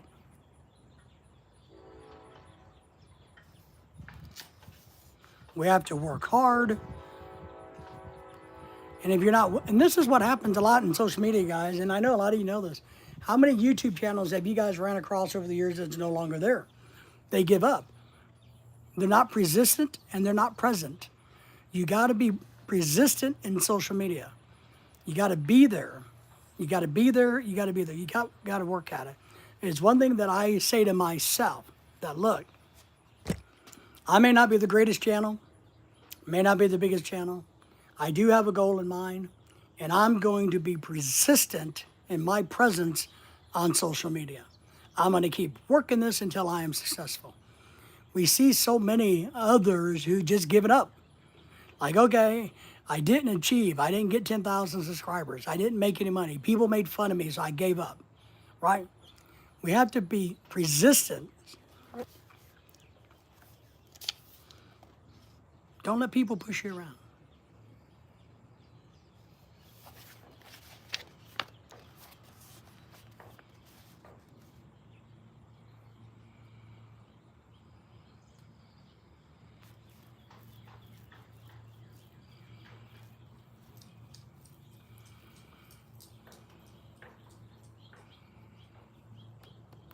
Keep everlasting at it. You know, it's something I said the other day, and I say this quite a bit.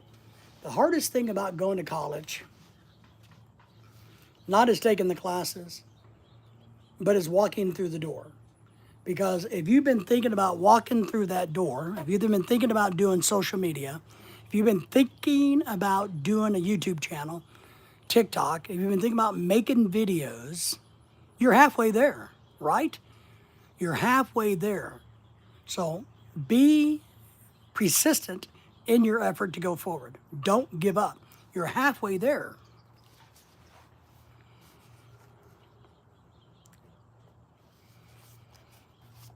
They used to say, stay steadfast. Keep at it. Keep moving. You will have many challenges, many haters, many people that steal your stuff. That they come onto your videos, your live streams, and go, man, they have a good attendance. I'm going to come in there and pimp my stuff. I'm going to come in there and try to persuade them to come to my live stream. It happens all the time. You know, you get people pop up in a live stream and say, hey, everybody, I'm having a live stream in 10 minutes. Everybody come to my channel. You know, don't worry about it. Just keep being persistent in what you're doing. Keep forging ahead. Don't worry about the wannabes, the have-bees, the not-bees, the been-bees. Don't worry about them. You just keep moving forward.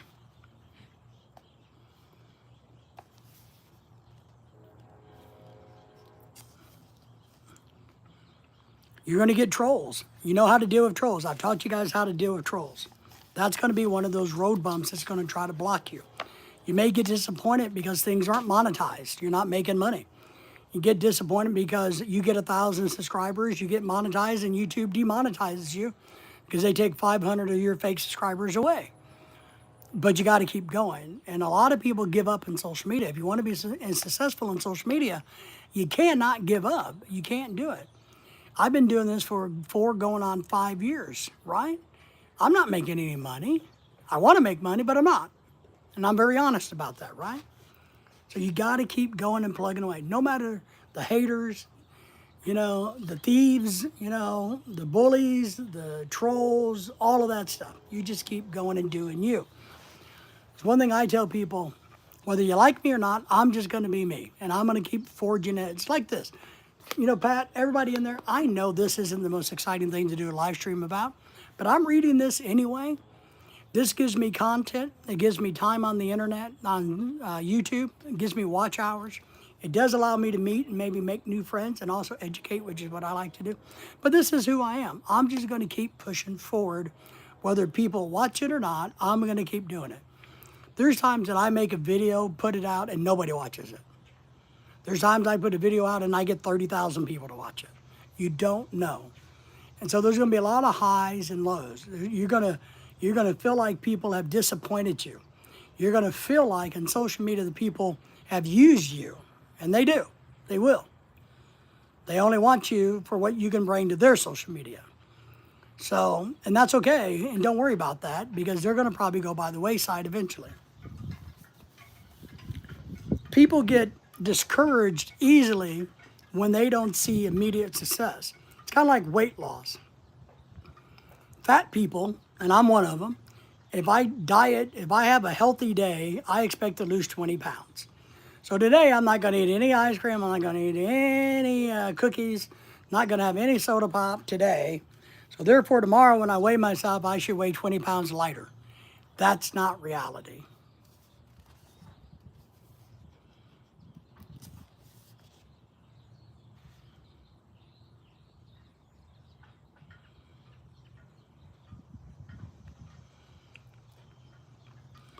Because one thing I want you to understand about a lot of this is, even if you think you have no personality, nothing to offer, you will develop that if you do social media. As I've told everybody, look, if you watch some of my very, very early videos on social media, they're horrible. Even though I was a very good public speaker, I had no clue how to be a public speaker on the phone. I had no clue. No clue. I had to learn the hard way on how to do public speaking on videos. And I taught online classes. And I did video chats on the college level. But this is a different animal. So you can grow and learn and develop. I see big Filipina in the Philippines. Some are beautiful. Yes. Yeah, Filipinos are good, Pat. Yeah, you're saying some of the ladies are getting bigger than normal. So keep pushing forward. Have enthusiasm. Build your community. Build a foundation. Doing will give you self-confidence. Because look, you may have, one thing that's good about us humans, we may have 10 people. Here's the good thing. We may have 10 people that hate us, that leave us nasty messages.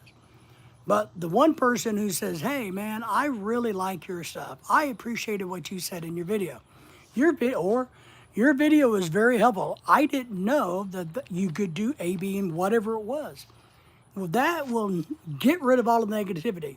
Because in the social media landscape, what you guys have to worry or understand is social media is not reality. You're going to have people attacking you just for the spirit of attacking you. So they're not a real critique. It's not real. 99% of the negative critiques of you on social media are not real. They're just people, trolls, that want to be mean-spirited and try to get under your skin.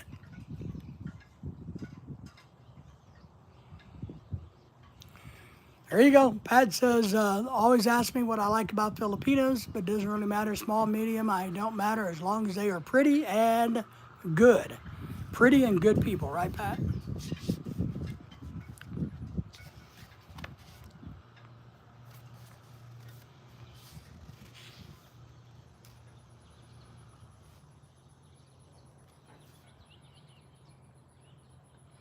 Here's one thing to think about in social media world, everybody.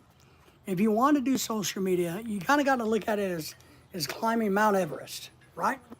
So social media, we can say it's like to become Mr. Beast is like climbing Mount Everest. Well, a lot of people have climbed Mount Everest, so why can't I? Why can't I be successful in whatever my goal is? There's other people that have achieved the same goals that I am after. If they can do it, I can do it. That's what I want you to understand about social media. We all have a fan base, a clique, a niche that we can fit into that will help us along the way. But if one person can climb a mountain, everybody can climb that mountain.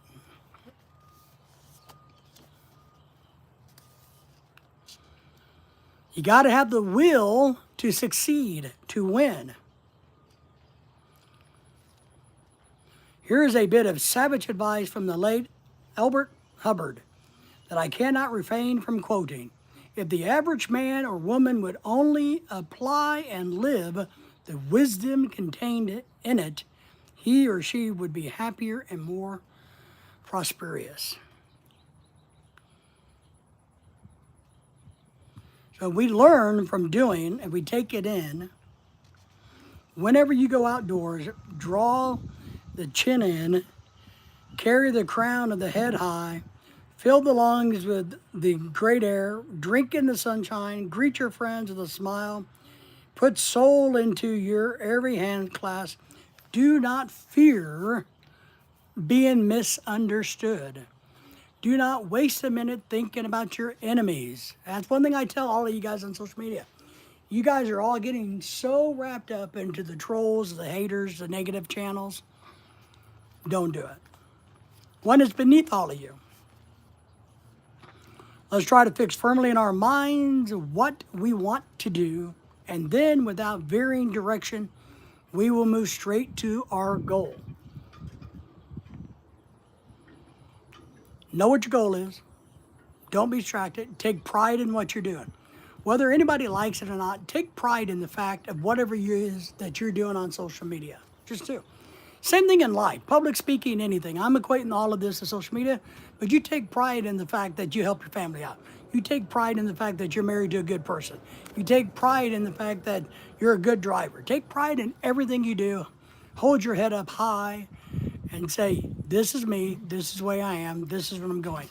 My enemies are not going to destroy me because my enemies do not have the power to destroy me. I am not giving them the power. Something I try to tell MJ a lot. You're giving people too much power over your domain. Don't do it.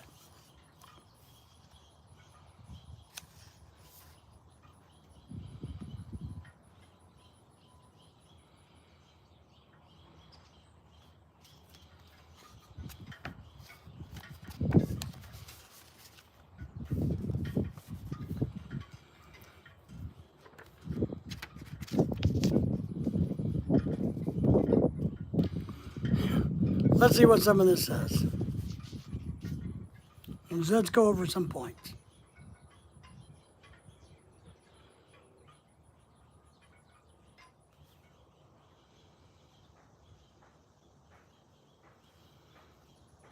And remember, you're going to have plateaus of learning and ability. We're going to get to the point where we plateau in our career, our social media world. So we get going a little bit. We're going to get here. We're very excited. We're gaining a lot. We're gaining a lot. We're gaining a lot. And then you're going to plateau. I've seen it so many times where people are frustrated because they're very excited. Oh my God, I got all these people following me. I got 1,000 people in the last month. Man, people are engaging with me and they like me doing Bible verses. But only so many people like that. It's going to plateau, right? You have to understand that. And when you plateau, what I tell people is this. You have to figure out why you plateaued and how to get off of the plateau. Along with doing your mission, your strategy, your goal, right? So we plateaued. Now what do I do? How do I move on? How do I continue to grow? How do I continue to reach out? For me, one of the biggest ways that we get off of a plateau, and we're on a plateau, we've been there, is I try to just keep plugging away. I keep doing things. I keep going and going and going. I started these morning live streams versus my night live streams. Are these very popular? No, they're really not. But they're good for me.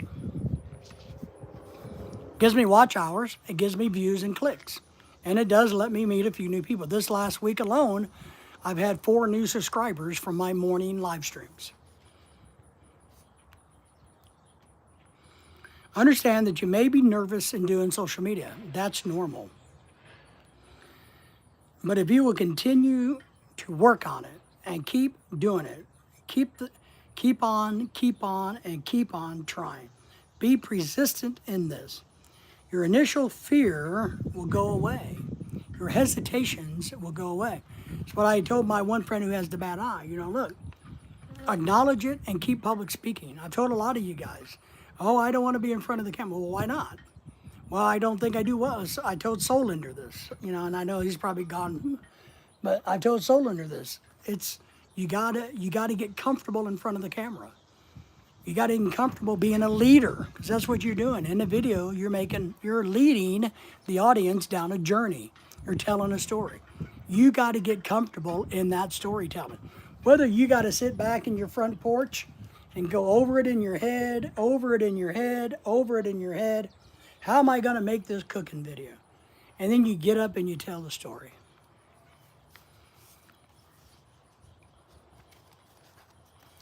The more you do it, the better you get at it.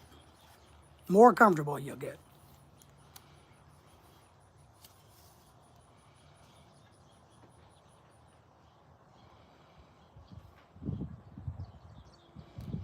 And of course, this is something, the more you do it, the better you keep doing it. It's what we were talking about a second ago. How many channels do we know that are no longer channels? How many people do we know that had YouTube channels and now they don't do anything? How many people that we've known over the years have been supporters and they're gone away because they get bored, they get tired, they find other things to do. So they're no longer part of your audience group, even though they're still there, but they're not as active, right? YouTube channels are that way left and right. They get burned out because they're not being resistant in their efforts and in their channel and in their development.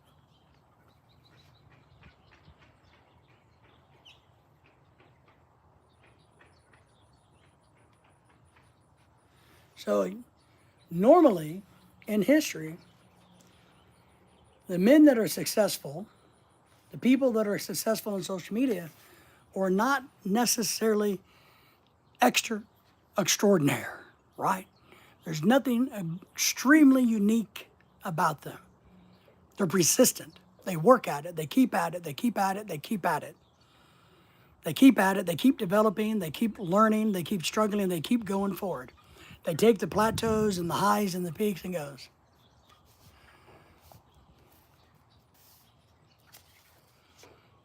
Think success in your public speaking work. You will then do the necessary things to bring about success. If you believe in yourself, I can do this. I can be successful in teaching people how to cook an egg. I can do it. I can be successful in this. I can speak in public. I can meet a nice girl. You got to have confidence. Yeah, we saw you mathematics. I know you're an idiot. So you're not really worth my time, to be honest. If you get discouraged, try Teddy Roosevelt's plan for looking at Lincoln's picture and asking yourself, what would he have done under similar circumstances? If you get discouraged, look at, whoever your role model is. Maybe, and I don't have one on the internet, to be honest, sadly. I don't have anybody on the internet that I look up to. I don't know why, I just don't. I haven't found anybody like, oh yeah, I'd really, like to do that.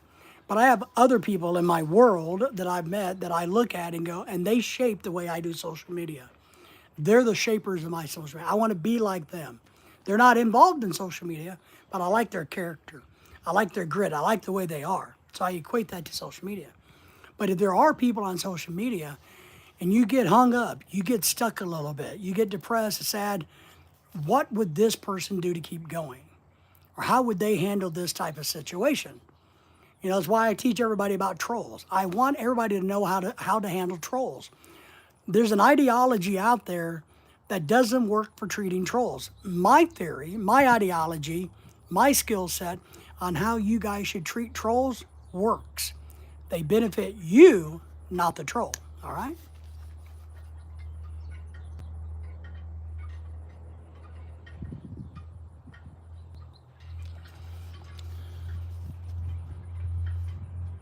So ask what somebody else would do. Maybe you might, and you know, and in a lot of people's case, maybe you can look and say, well, what would David do? Remember, David has told Michael and others all the time, tell them to F off. Tell them to get out of here. I don't give a shit what you say. Go. You know?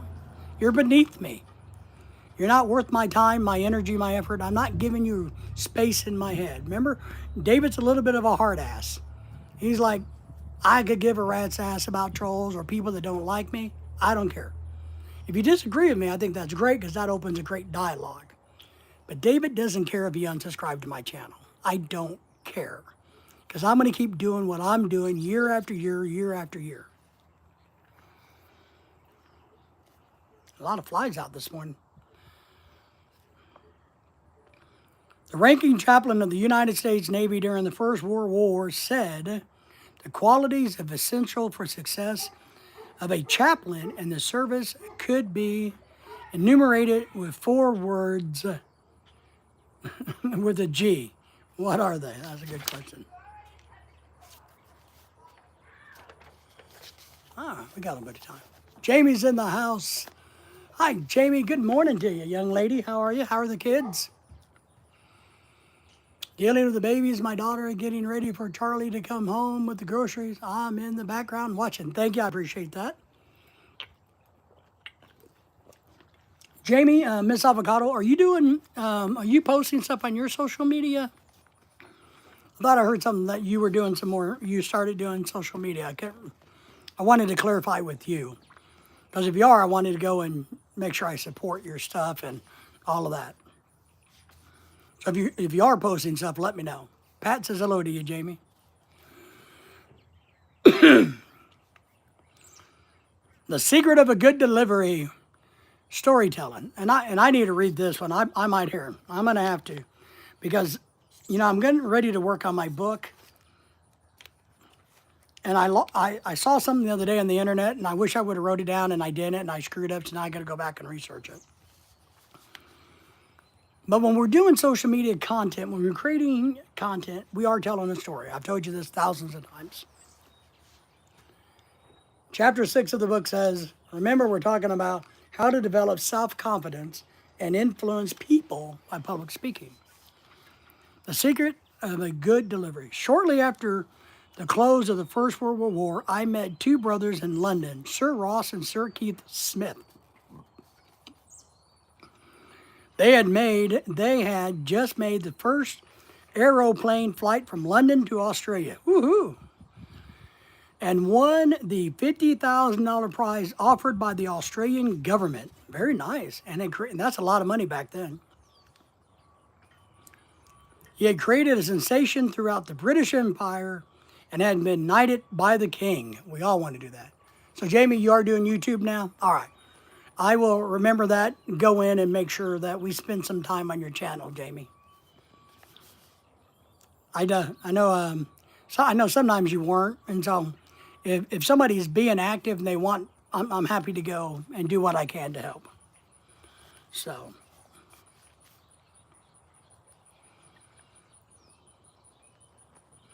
Captain Hurley, a well-known scenic photographer, had thrown with them over the part of their trip, taking motion pictures. Ooh, motion pictures. Boy, this is old. So I helped them prepare an illustrated travel talk of their flight and trained them in delivery of it. They gave it twice daily for 4 months. In the Philharmonic Mall in London, one speaking in the afternoon and the other in the night. They had identically the same experience and had set us side by side as they flew halfway around the world. And they delivered the same talk almost word for word. Yet, somehow it didn't sound like the same talk at all. Jamie said, hello to you, Pat.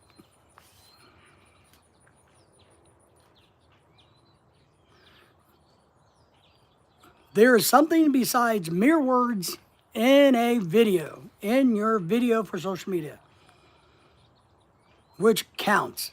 It's the flavor. My eyeball allergies are acting up because of the storms coming up from the Gulf. Sorry about that. But the flavor in which it is delivered. It is not so much what you say, but how you say it. And we all know this. It's not what you say, but how you say it. You know, you can say, hey, bitch, or you can say, hey, bitch. Two different meanings, right? And that's one thing I've worked hard on, and I'm not great at it. And I've tried to, and remember, I want you guys, if you want to be successful on social media, I want you to go listen to great orators. So when you're making your videos, and I hope I'm not bad. I hope you guys don't find me too boring, because I try to entertain as I speak. I try to oratate. I try to pronunciate. I try to relate things to you. I try to give you something to look at as we're talking, right? And I know it's a one-sided conversation. I get it. Remember that. It's not so much what you say, but how you say it. I once sat beside a young woman at a public concert who was reading as the concert went on. The notes, she was mystified. She couldn't understand his fingers. That's a bad example. I don't like that example. Let's see if we can find something else.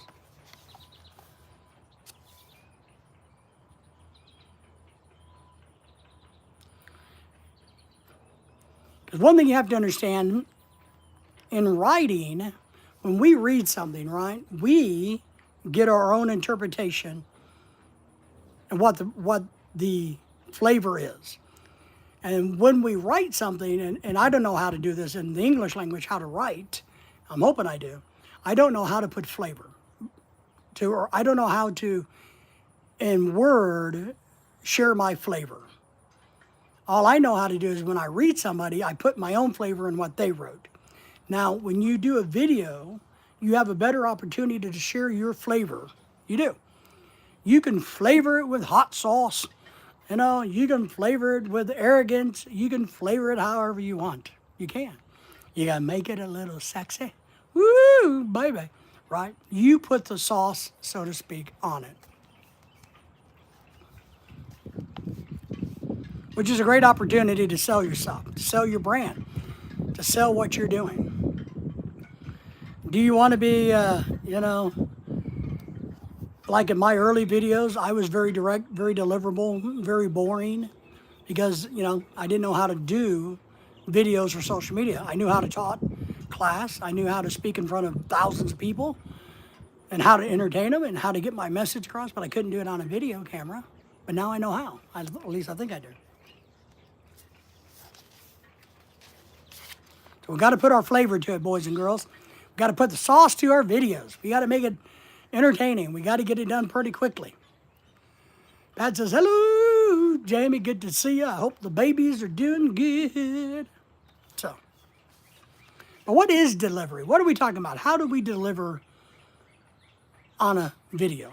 How do we hook people?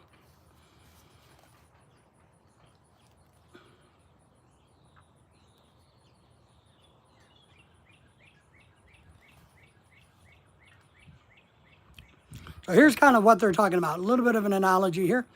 What does a department store do when it delivers? The article you have bought. So what do they do when you buy from Walmart and they deliver your groceries? Don't ask that, because Walmart usually delivers it to the wrong location or gives you expired food or bad shit. Walmart's getting bad. Do they just toss the package into the backyard and let it go at that? Is merely getting a thing out of one's own hands the same as delivering it? Which equate this to this, like my early videos of me just telling you, blah, blah, blah, blah, blah, blah, is that really delivering it? I got it out and I gave it to you, but did I deliver it?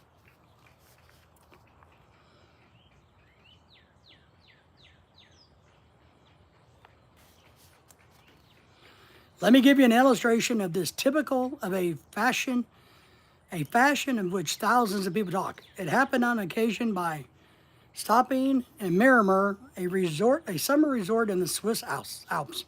I was living at a hotel operation operated by the London Company. They were usually sent out from England a couple of lecturers each week to talk to the guests. One of them was well-known English novelist. Her topic was the future of novels.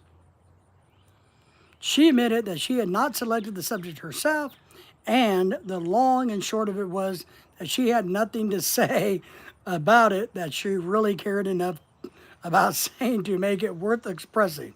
So she was just going to spit out the information and say, all right, here's how it is, blah, blah, blah, blah, blah, blah, blah, blah. She didn't believe in her topic. She didn't believe in her delivery.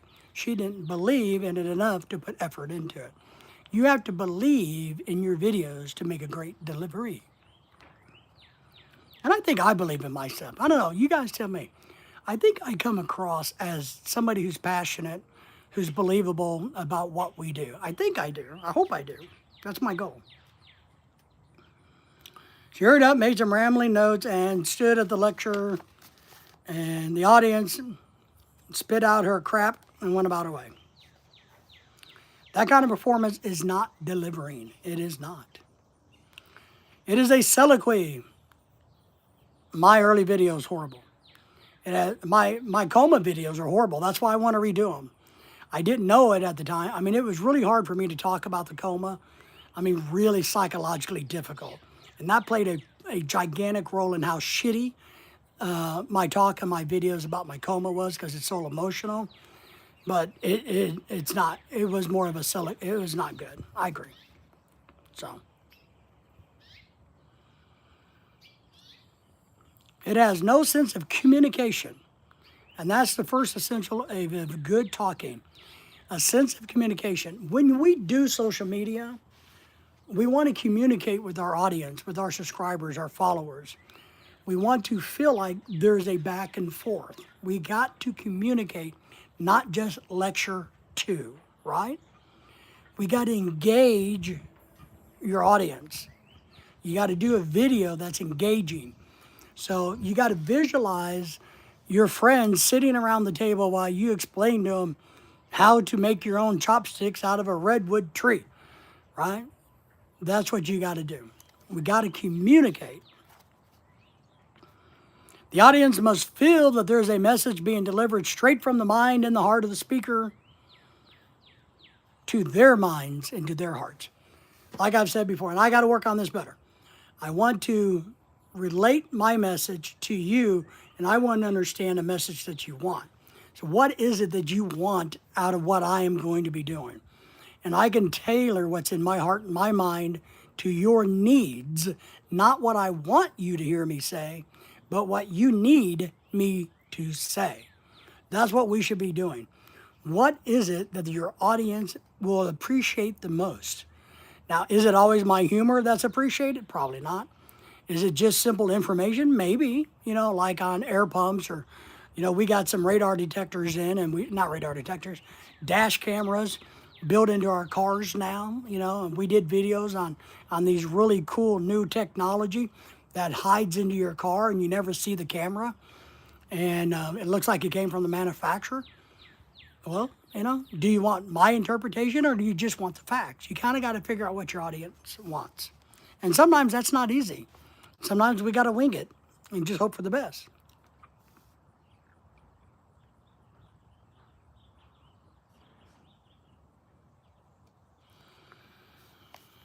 The secret of a good delivery. An enormous amount of nonsense has been written about on how to deliver a speech or a video. Old-fashioned. The abomination is in the sight of God and man, has often made it. A businessman going to the library or a bookshop has found volumes and volumes and volumes on how you should do public speaking. Because remember, social media is nothing but public speaking. If you can get comfortable speaking in the public, and if you got children, the great thing to do is you can speak to your kids. You can practice on your children. You can practice on your dog named Lily. Hi, Lily.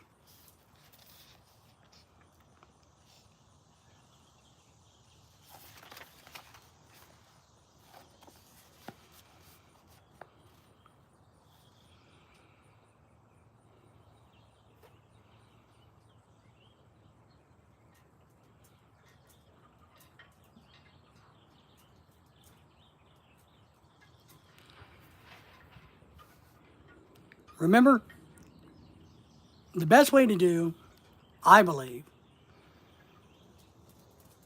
videos is to sit and believe that you're having a conversation with somebody. Talk directly to them as you've known them all your life. That you guys are sitting, I do this, I try to visualize everybody at a round table. When I'm speaking in front of 500 people, I try to visualize we're just having a common conversation is what I visualize. When I taught class, that's exactly what I did. I taught class not as being a direct lecturer, but as a leader of the class. So in your videos, you can be the leader in the video.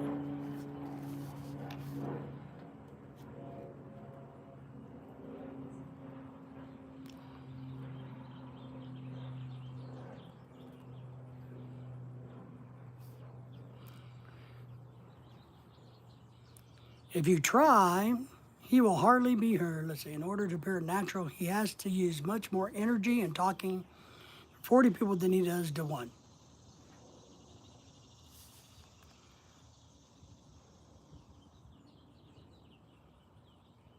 You want to use your natural tones. You want to be able to evaluate your tones, adjust your tones, utilize your tones as part of your storytelling. We're going to use our mannerisms, our speech, as part of our storytelling to get our video across.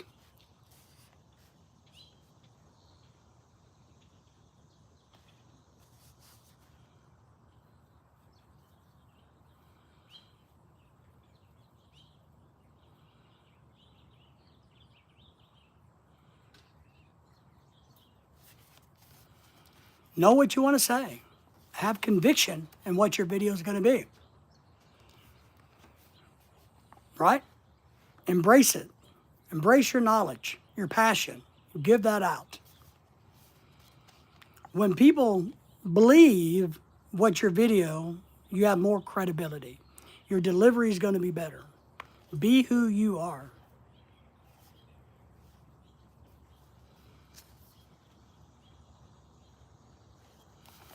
We want to try to be charming.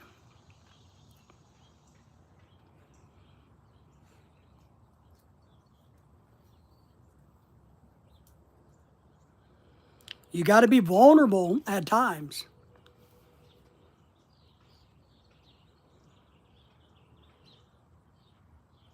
If you believe in what you're doing, if you can show that enthusiasm, you will be successful. Let's see what Henry Ford said. You guys remember the guy who built Ford cars? Oh, who knows? Mathematics is a troll, Pat, so we just don't pay any attention to him. Henry Ford's advice. All Fords are exactly like this way back in the day. Their maker used to say, but no two men are just alike. Every new life is a new thing under the sun. There has never been anything just like it before and never will be again. A young man ought to get that ideal about himself. Let's reread that. So all Fords is exactly the same, but the humans, us, are not. No two men are alike. Every new life is a new thing under the sun. There has never been anything just like us before and never will be again.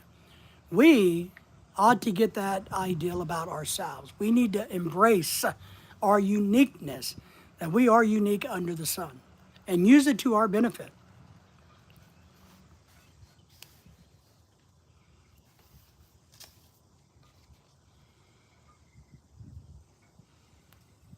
Society may tell you, don't do it. Don't be yourself. Schools may teach you, no, this is how to do it. This is proper speech. Don't use that slang. But if it's who you are, be who you are. That's what Ford says. And all of this is doubly true when it comes to public speaking and making videos. There is no other human being in the world like you, Patrick, Jamie. Hundreds of millions of people have two eyes and a nose. I was going to say 2 eyes and 2 noses. 2 eyes, a nose, and a mouth, but nobody looks like us, except for I look like a lot of people apparently. I do believe a lot of people look like each other, but nobody is the same. The minds aren't the same. The souls aren't the same. The heart is not the same.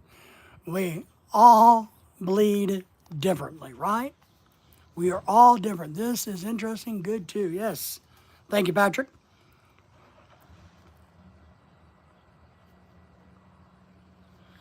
So you will express yourselves differently than others. Now, others may try to copy you, but a copy is just that, a cheap image of the real, of the original. You're the original on your channel. As you do your social media, you are the original. I am the original me. My wife is the original her. I have noticed there's a lot of people that try to, I hate to brag and don't want to throw anybody on their bus, but I have found that there are YouTube people now that are trying to act like me because they've asked me lots of questions about how I deliver things, how I do things, and then they've started to incorporate what I do. And I'm okay with that, especially when it comes to trolls, because I see it as flattery. When you have to imitate me, I consider it a gigantic thumbs up. And I'm happy to do that. I'm happy to teach you how to deal with things. And then if you want to do it my way, hey, more power to you. It's just a big feather in my cap. I have no problem with it.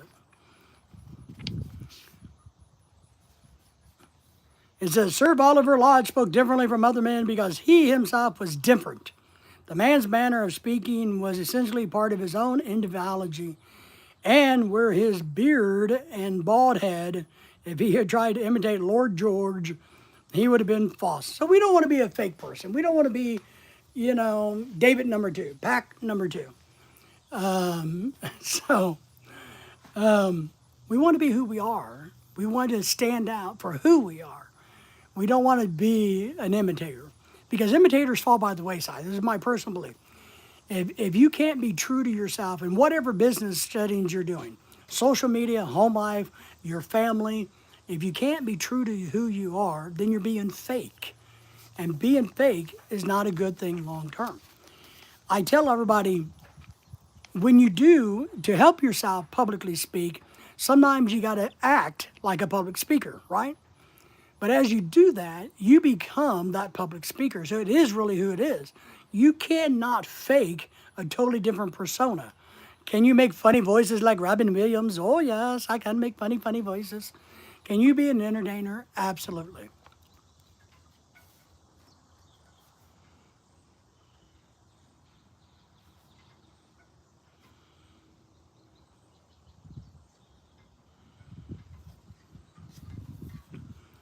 We have to execute what we're trying to do. It takes practice to be neutral before an audience. Actors know this, see? We're going to act a little bit. We're going to play the role of me. I am trying to be a better actor of my own self. I'm trying to be me, is what I'm trying to be. And I am evolving every day. I change a little bit every day, so don't be afraid of that. So,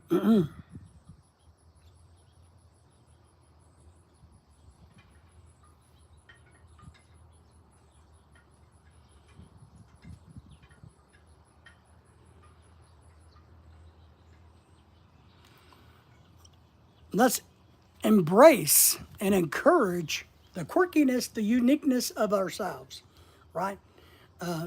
Accept it, embrace it. I mean, I'm fat, I accept it. People with disfigurements on the internet, they accept it. They're more successful. Don't shy away from what makes you unique.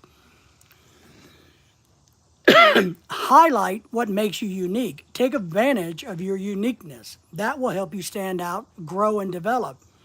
It will help you be successful in social media.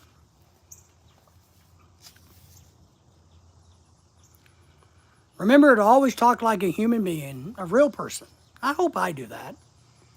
I don't know if I talk like a real person or if I talk like a teacher. I don't know what I do. But we want to talk like a human. We want to have a conversation. Remember this? So we want to have a conversation when we do social media. I'm trying to do that right now. Whether you guys are participating or not, obviously, I am training myself to have a conversation with the audience that may or may not watch this video in the future. And more than likely, they won't. But it helps me when I do have a large engagement. It's going to help me when I'm out in public. I'm having a conversation with the world. Trying to talk like a human being. Talk naturally. Just be who you are. People will either like or hate you for who you are, but in one way, look, if you're, and we know this in life in general, if you're true to who you are, if you're true to yourself, then nobody can tear you down. You are invincible if you're true to yourself. The haters will go by the wayside. The people that love you, take care of you, support you, will like you for who you are. And you will be successful in your endeavors if you're true to yourself. That's what I believe. I believe that. If you want to be a great husband and you're true to yourself, you will be. You will be.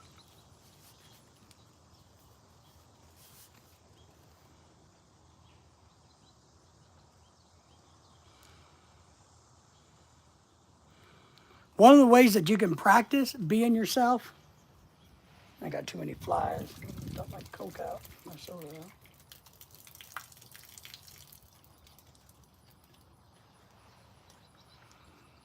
Is practice. Sit down in your chair and think about how you would do this. Not how somebody else would do it. How would you do a video on how to make eggs? How would you do it? How would you normally cook eggs when you do it? Not how Chef Gordon Ramsay does it, because that's not who you are. You're not Gordon, right? You're you. So how do you cook eggs? Practice that in your head, and then put that on a video. Put that in social media. Sincerity and enthusiasm are gigantic keys to being successful in social media. When people are under the influence of their own personal feelings, the real self comes out from them. So when you're putting your personal beliefs, your personal feelings, the real you comes through it and comes out, and that's a good thing. All right. So you take the bars down, the mask off, reveal who you are. The heat of the emotions has burned away all of the barriers. He acts spontaneously, talks spontaneously. He is neutral. So in the end, even the matter of delivery comes back to the thing which has already been emphasized repeatedly in these pages, namely, put your heart into your videos. Delivery. You will be successful in making your point and delivering a good video if you put your heart into your video. If you put who you are into your videos, it will translate to somebody as good content.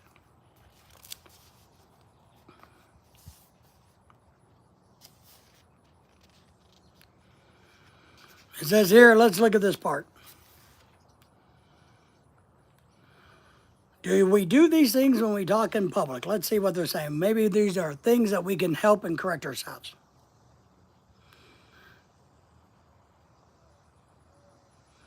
Let's talk about, we're going to discuss here some of the features of neutral speaking in order to make them more clear, more vivid. I have hesitated about doing it for someone is always going to be able to say, Abe, I just force myself to do things and I'll be all right. I'll just force myself to make the video. Now, there are times that I feel obligated to make videos and I don't really want to make them. And so therefore I have to act like I do want to make this video. I do want to do this. But there are times that I truly just don't want to. So I got to reset my brain and go low, reset my heart, get in a better mindset and say, no, I am going to do this.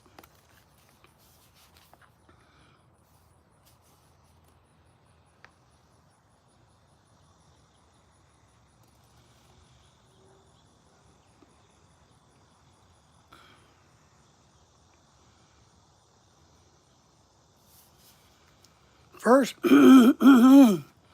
first, stress the importance of words. Subordinate, unimportant ones. In conversation, we hit one syllable in a word, and we hit it hard. And we hurry over the others and pay like a car passing string of hobos. So, for instance, it gives some examples here. And you guys all kind of got to figure this one out for yourself. Massachusetts. Affliction. So I'm emphasizing part of the word to make my point. Dennis has a great affliction for arm candy. Probably affection, not affliction, in that case. So you can use your words to emphasize certain parts. We do this with our sentences naturally. We make one or two important words tower above the Empire State Building on Fifth Avenue. What they're saying is, when we talk naturally, like to our wives, our kids, I don't know about kids, but to normal people, if we're talking about something and we have a sentence, we say a sentence, usually there's only one or two words of high importance in that sentence. So as we got 100, maybe, 50 words in a sentence, maybe 5 words are the key components of that sentence. And so if we can recognize this, we want to emphasize those words because those words will stand out to the audience. They might not get every of your 50 words, but they'll get those 5 most important words.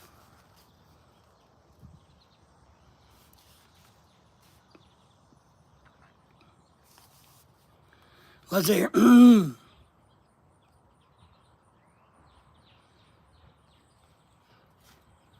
So they gave me a sentence here that they want me to read. It said, here's an example. Read the following quotation, striking the words in big type hard. Run over others quickly. What is the effect? Let me reread this, then I'll read it to you.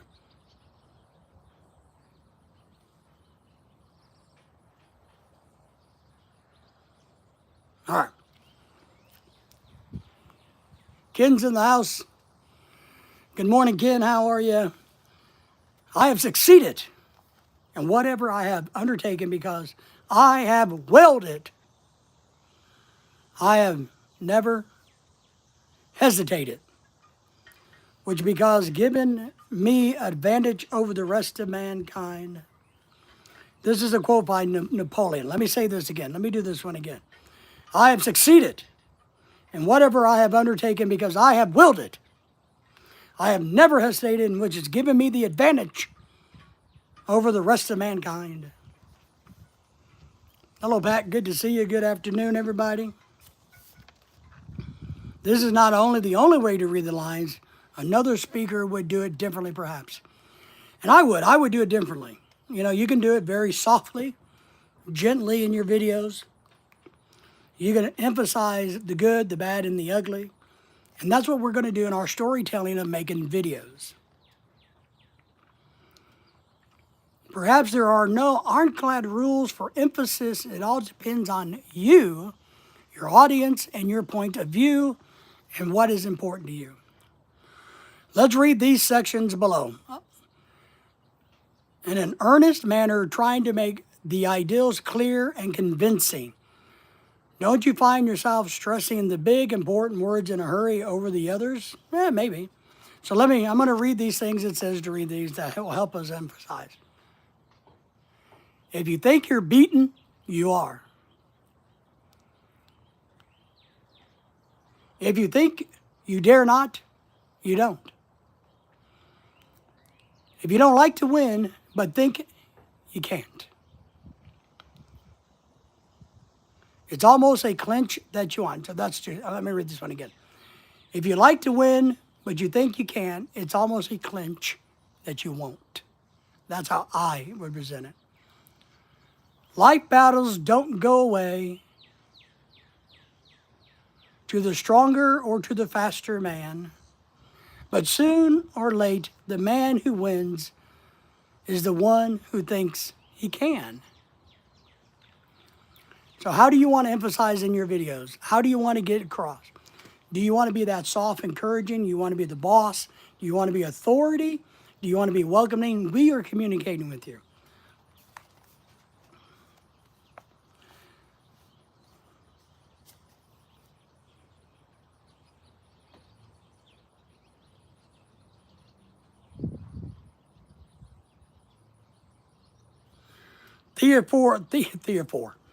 Theodore Roosevelt once wrote, "Perhaps there is no more important component of character than steadfast resolution.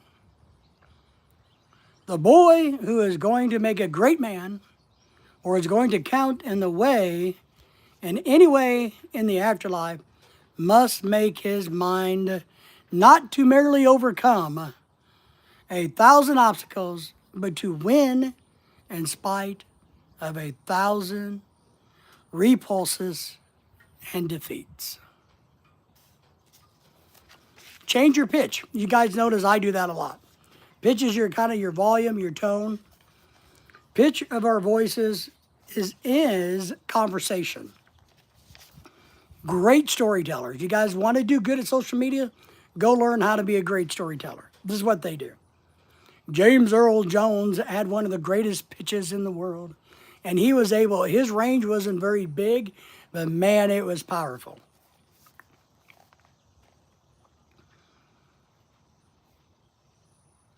So the pitch of our voices in conversation, normally, just talking about friends, flows up and down the scale from high to low and back again, never resting, but is always shifting like the face of a sea. Why? No one knows exactly, but who cares? The effect is pleasing, and it is in the way of nature. We never had to learn to do this. It comes to us naturally. And the people that are smart, the great storytellers, understand that it's a natural thing to be able to raise, lower your pitch, change the tone. And then they learn to emphasize that and to work with it and take advantage of it. So being monotone is not a good thing. No bueno. When I did my first YouTube videos, they were horrible. They were very that-a-way. They were nowhere near the way I normally spoke, which is really funny to me, looking back on that. As a public speaker, somebody who's talked in front of thousands of people, I look back and go, I don't know what I was doing. Literally, I didn't know what I was doing. But I know how to speak in public. I know how to tell stories, maybe not great like J. Zerm Jones or, Paul Harvey, the rest of the story. Maybe not like them, but I know how to public speak. But those early videos were horrible because I didn't know how to speak in the concept of social media. I didn't realize what I've been taught all them many thousands of years ago, I could apply to modern day social media. Marilyn's in the house. Hey, I am back. Marilyn is back. Hello, Kansas. Hello, Pat. Of course, when you're talking a monotone, what happens? What happens if you're nobody cares. Nobody listens. Nobody wants to hear from you. Everybody finds you poking out their ears. You're just like, oh my God, you're going to make my ears bleed. I hate that. I was going to make a little bit of a funny about Filipinos. When we're talking about inflection and pitch of our voice, I wanted to throw out the little funny thing about, that when Filipinos all get together and they chit-chat with each other, what happens? The pitch goes up, up, up, up, up, up, up, up, but never goes down, right? Never goes down.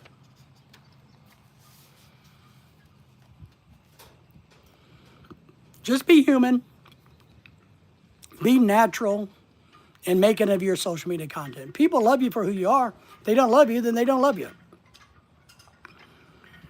If you're one of these channels that have to show your skin to get people to love you, well, I know what your goal is, but they really don't love you. They love your skin. They don't really enjoy you. They just enjoy the way you look. If you're one of these people that steal from other channels, and I'm not talking about studying other channels and learning from other channels, but I'm talking about copying their content, basically just ripping them off. Well, that's not going to work long term because that's not sustainable. It's not sustainable. What is sustainable is you being you, making videos that are true to you in the manner in which you want to make them.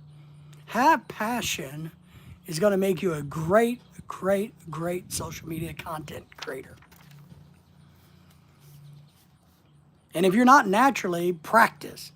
If your nature is not doesn't translate very well to social media, then practice it. Because you can alter, manipulate, change. And I teach, and I used to teach people all the time, look, sometimes we have to act a role. You know, I always felt kind of, I don't know, a little self-conscious about when I would go into these Fortune 500 companies as a private consultant, you know, doing OSHA stuff. I always felt kind of like, you know, man, do I really belong here? You know, look, I'm just some poor idiot guy that happens to stumble across and become a subject matter expert. And now you're paying me $500 an hour to come in and tell you what you should have already known. You go into this, and I would have to stop and go, wait a minute. I'm going to go in and project the image of a very high-paid private consultant. And I did, and it works very, very well. Stinkbug is in the house saying hello to everybody. Hello, Stinkbug, good to see you. And then it becomes natural to you. Remember, the more we do it, the repetitive it gets, the more natural it becomes. You can change your nature. You can change it, modify it, and grow it, take advantage of it. You're not going to do a 180, but you can do a variation of who you are. And that's what I had to learn to do when people were paying me stupid-ass money to come in and tell them what to do. It was really weird and unique, but I had to play the image. The more they paid me, the more higher of an image, the better looking, the more intelligent, the better I dressed, you know, everything. The more I pronunciated my words, thought about what I was going to say. If I was going into a construction zone and talking to construction workers, different story, man. You can have some fun, lighthearted, even though I was getting paid good money. You got to know your audience. Who are you trying to target?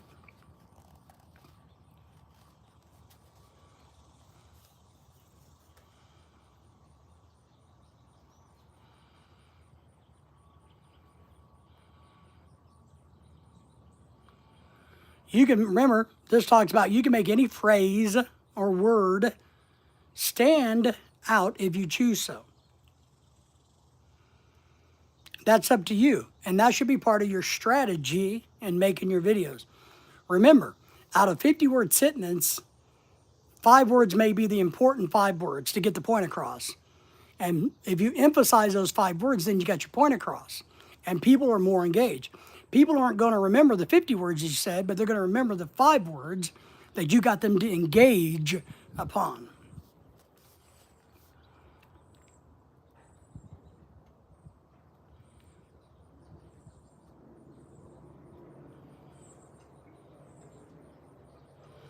And how do you do this? Simply raise and lower your pitch.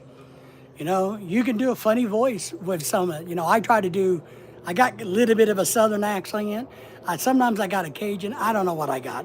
But I try to talk and do accents. They don't work very well, but I enjoy them, and it kind of mixes things up. And you can use those things to emphasize. And you can use words that aren't common, like, maybe my grandma used to have a saying called pouring sand down a rat hole. It's like, well, that's just like pouring sand down a rat hole. You can do things like that. And every great public speaker has done it. Social media people do it all the time,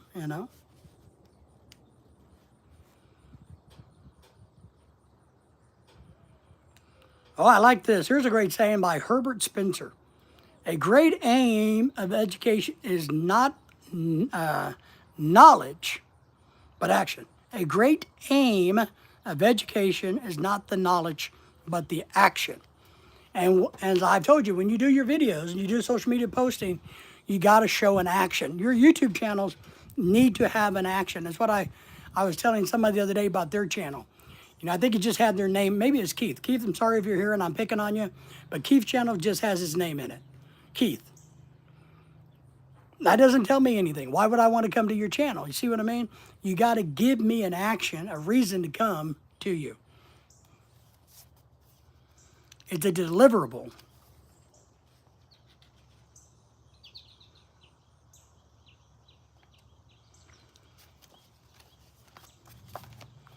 Third, vary your rate of speaking.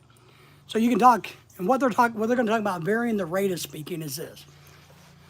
You can speak faster, We know we can go louder and lower. We know this, right? Pat saying LOD, stink bug. So we know we can go up and down, but we can also speed up and slow down our talk. We can talk about, I went to Walmart the other day and I tried to get a battery in my wife's car. It took me 4 hours because that stupid girl didn't know how to use the register. But that's okay. I had a lot of time on my hands. I was able to sit down and read a book, enjoy my 4 hours waiting. So when I went to Walmart to get a new battery the other day, it took me 4 hours, but the girl didn't know how to get me a battery, so you can change your speed, which can affect your tone, your pitch, your delivery. Sometimes we want to be normal and just have a normal conversation like this. Sometimes we drag it out. Sometimes we speed it up, right? So be aware of that.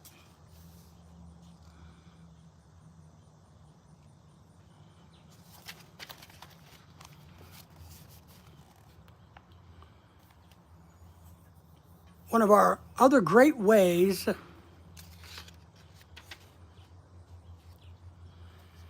for effective public speaking, making videos on YouTube, the internet, pause before important and after ideals. Pause before and after important ideals. If you're delivering a point, like I said earlier about pausing in your videos, remember I talking about when you're editing? It's okay when you say something to pause just a second or two to give your video a quiet time. So in the editing room, you can cut it and move it around and you don't have a bunch of words all crunched together like this. And then you got to, lose some of it. So I try really hard when I make videos, I say something, I try to pause, give a gap in there so that I can edit it in the editing room. Now, that's not what this means. This means to truly give a pause of reflection upon when you say something important. So if I feel like I'm saying something important and I want it to sink into my class or my audience, I'm going to pause a little bit, and I may even go back and emphasize one or two of the last words that I said. I want you guys to really think about how important fishing is to the world. Is fishing important to the world? You pause before and after. Pretty easy to do. You'll get used to it. You can outline it when you do your notes. When you practice, you'll kind of learn that. The key is just not to ramble like I do. The key is to use all of these tools together so that you can make a great video so people will want to come back and watch more and more of your videos. Remember, sometimes silence is a mountain of words, but not in a video. Too much silence in a video is a bad thing. Unless your video is designed to be completely silent and all you're doing is showing something. Then I highly recommend you throw some background music in it. You got to have something. You got to have something. Remember, we want people to remember us. How do people remember things? How? You guys remember this lesson from earlier? We see it, we hear it, we feel it, touch it, smell it, and taste it. Now, they can't feel my video. They can't reach in and touch my hamburger. They can't smell my hamburger. But I can, and if I'm not speaking, I can give them music, sounds that will help them see the picture of my hamburger. Sizzling patties, I've done some videos of birds chirping. I do videos, sometimes I have birds chirping in the background because I'm not talking or I have dead space. I will fill it if it's an outdoor thing with water and birds. We did some videos about a dog bed we had. My dog got gifted. My dog gets a lot of gifts. We don't get anything, which is really funny. But everybody loves our dogs. And so we had a company send us a dog bed. And we did some videoing of it. And I had some places where Lorelei wasn't talking. I wasn't talking. So I played some music, sound effects of water and birds like out in nature because we were out at a park. And so I played some background noise, all right?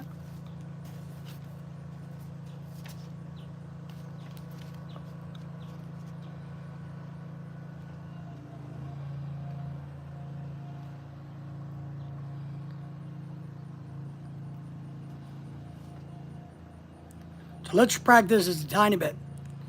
Selling goods is a battle. And only fighters can win it. We may not like these conditions, but we didn't have the making of them, and we can't alter them.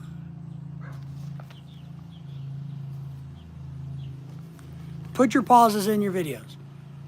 Know where you're going, what you're doing. You're going to become a great public speaker. You're going to do great. I know you guys are, remember, I told you guys, you've already won half the battle. If you've been thinking about doing social media, making videos, you've already beaten the average, right? Not everybody wants to be social media.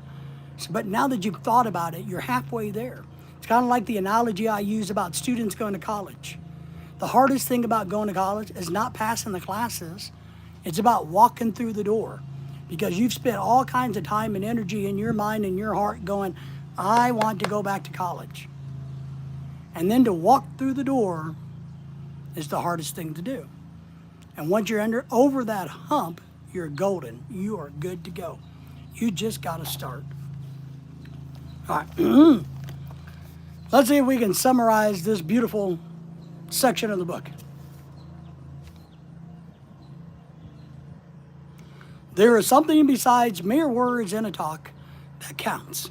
What is that, you may ask? It's the flavor in which they are delivered. The words are delivered.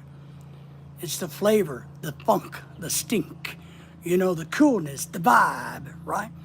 It's also the environmental setting. That speaks volumes, right? Remember, I've talked to you about your props and being prepared. Those are part of the language of making a video. Many speakers ignore the hearers. They stare over their heads at the floor, look around. So this is talking about when a lot of public speakers don't look at the audience. I've made a habit of it when I spoke in front of groups to stare at them, to look at them.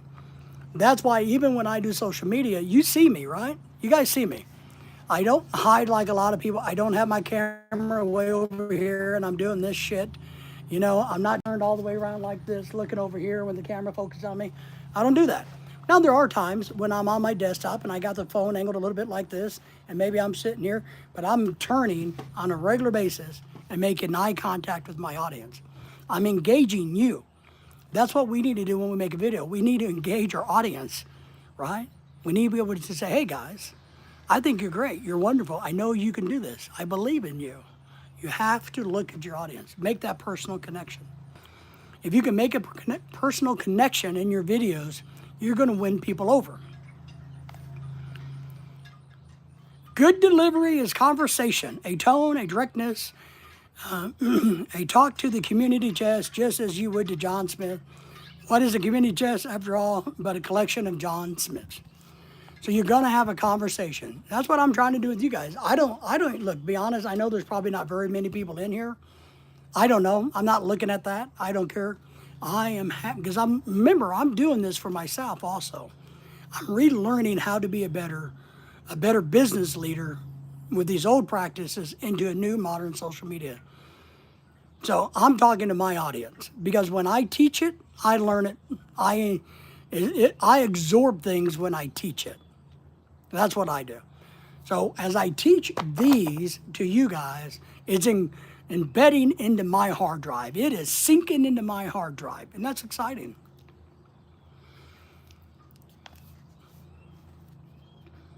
Everyone has the ability to deliver a talk. If you question this statement, try it out for yourself. Knock down the most ignorant man you know. When he gets on his feet, he will probably say something. See, everybody can say something. When he gets on his feet, he will probably have something to say. And in his manner of saying them will almost be flawless. When you talk naturally, it just flows, right? It flows out of you when it is who you are. And what they're saying here, if you knock somebody down on the ground and piss them off, when he gets jumped up and starts laying into you verbally, that's him naturally being pissed off at you for knocking him down. So he's not ad-libbing, he's not doing anything, he's just coming at you. He's being who he is when he's angry. Now don't do talks where you're angry. Sometimes they work, sometimes they don't.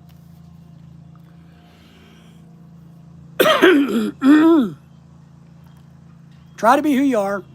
Don't try to be an exact copy of somebody else. I think it's great to go and listen to great orators. I really do. I wish I could do it more. I wish I had more time. I would love to go back and listen to a whole bunch of Paul Harvey stuff and James Earl Jones and Bill Clinton speeches. You know, Bill Clinton was a great orator, whether you like him or not. Donald Trump's not a great orator at all, but he has a memory like a steel trap. So go and find some great orator. Find things that you like about them or things that you don't like. You know, there's a lot of, and I use my hands a lot. I do. I know it. I get it. I'm a hand talker, right? And a lot of people don't like that. They find this distracting. And I understand that. Now, I have a book in my hand, which probably makes it worse, right? But I've always talked with my hands. I can't stop myself from doing it. I can't. I've tried. But if that's a problem for you, I mean, if you have a real problem, like maybe you like to talk like this, you know, this is not good. Talking like this, doing, you know, always covering. Now, I do this when I'm listening on a live stream. If I'm listening, if I'm on a panel, just to give you a little tip, this is just something I do because I've been in a lot of big, high-powered meetings and conferences, and I wanted to make sure that I didn't shout out or say something that was inappropriate and totally stupid in these meetings with a lot of people. So I, a lot of times, would sit back in my chair with my hand right here, which reminded me to shut up and listen. That's what this was. This is me shutting up and listening and not talking. And I did this a lot at the college or wherever I was, you know. I just sit here quietly and listen. All right? Something I do. I picked that up from somebody else and I started ingraining it. So you can have good things and bad things from people, things you don't like. I talk with my hands. If you don't like that, make a practice of not doing that.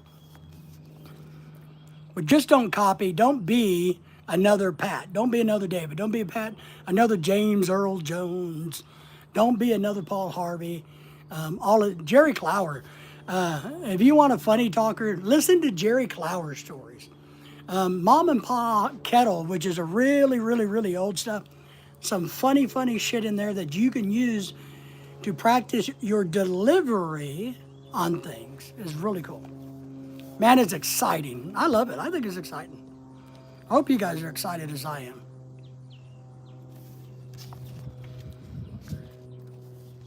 Talk to your audience just as you have expected them to stand up in a moment and talk back to you, right? I do that. I expect you guys all to jump up, all to be a part of the conversation. Everybody in here, I expect you to chime in, and I look forward to it. Be a bug, Stink Bug says. So I enjoy it, and I want you to be engaged. I have no problem. I loved it when my audiences, and that's one, you know, I taught, obviously.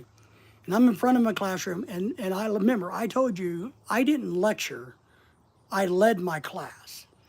But there's times when I was in front of 1,000 people or more, and I'm giving a lecture, or I'm giving a talk. It's really hard to get that engagement. So maybe you just got to pick a few people out, visualize them, and think you're having a dialogue with them. And granted, there's 500 people behind them, but we're having a dialogue with these people. Look around the room, and this is something I'm going to tell you if you're doing public speaking, and I'm going to make a point here. If you are doing public speaking, don't look down, don't do this. Look up people in the eyes. Look around the room, make eye contact with people in your audience. Now, when we do it on video, the rule is this, and I've studied this, so I think I understand it, is we want our eyeballs, you see my eyeballs? I was pointing at the camera. See my eyeballs? We're going to try to get this in the center of the frame. So pretend that your camera is a cross, and I'm a little there. So you got a big X or cross on the camera, right? Like this. We want to put our nose and our eyes right in that. We want to be right in there. And a lot of times, if you need to, you could put a little dot or something right there to help you focus on that spot. That's why I bought this really cool tripod that's made out of metal because I break all the plastic shit I own. That has a great swivel to it. It has a ball bearings in it. It's very smooth. And I can do this as I need to, right? So I spend some extra money to get something that helps me stay in contact with you guys, because I want you guys to think I'm talking to you directly. And in your videos, that's what you're going to want to do.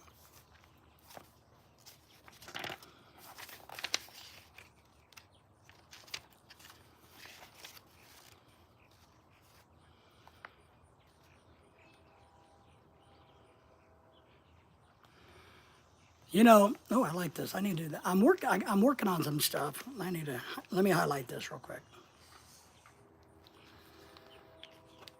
Remember, so imagine that someone has asked you a question that you're repeating it. Say it out loud. So one thing you can do to help your storytelling is to say, you may ask how I know that these dog beds are great for my dog. Well, let me tell you. And then you can go on and explain to it. How do I know that my hard drive will hold way more than 1 terabyte of information? Well, I'm going to tell you. You may be asking how I know this. Let me tell you how I know it. So you can pretend somebody in the audience is asking you questions. Somebody's watching your video is asking. And that's where I told you guys repeatedly, think about making a video where you're the audience. You're the person watching the video. What is it that you're going to want to see? What questions might you have about the book, about the dog bed, about the hard drive? What question is it that you're going to have? When you're taking somebody to the county fair, what do they want to see? What do you think your audience wants to see? Do they want to see the food? Oh, yeah. One common thing is everybody loves food. Everybody loves animals. Nobody really gives a shit about dog poo-poo, but they love horses and animals, and they love food. So what do you love when you go to a county fair? You know, if you're going to the beach, what do you think your audience wants? Your audience wants to see naked girls. We all know what the audience wants.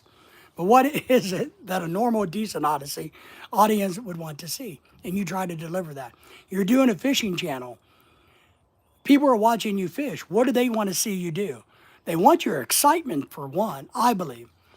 People in videos want excitement. They want to feel a connection to the person making the video, no matter what the topic is. No matter what the topic is, right? So you can ask yourself questions from the audience to yourself, right? Put your heart into anything that you're talking about. Real emotion and sincerity will help more than all other things.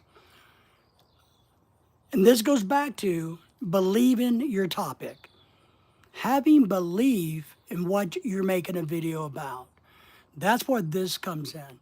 Because if you believe it, if you feel it, if you know it, then you're going to have passion and credibility when you deliver it in a video.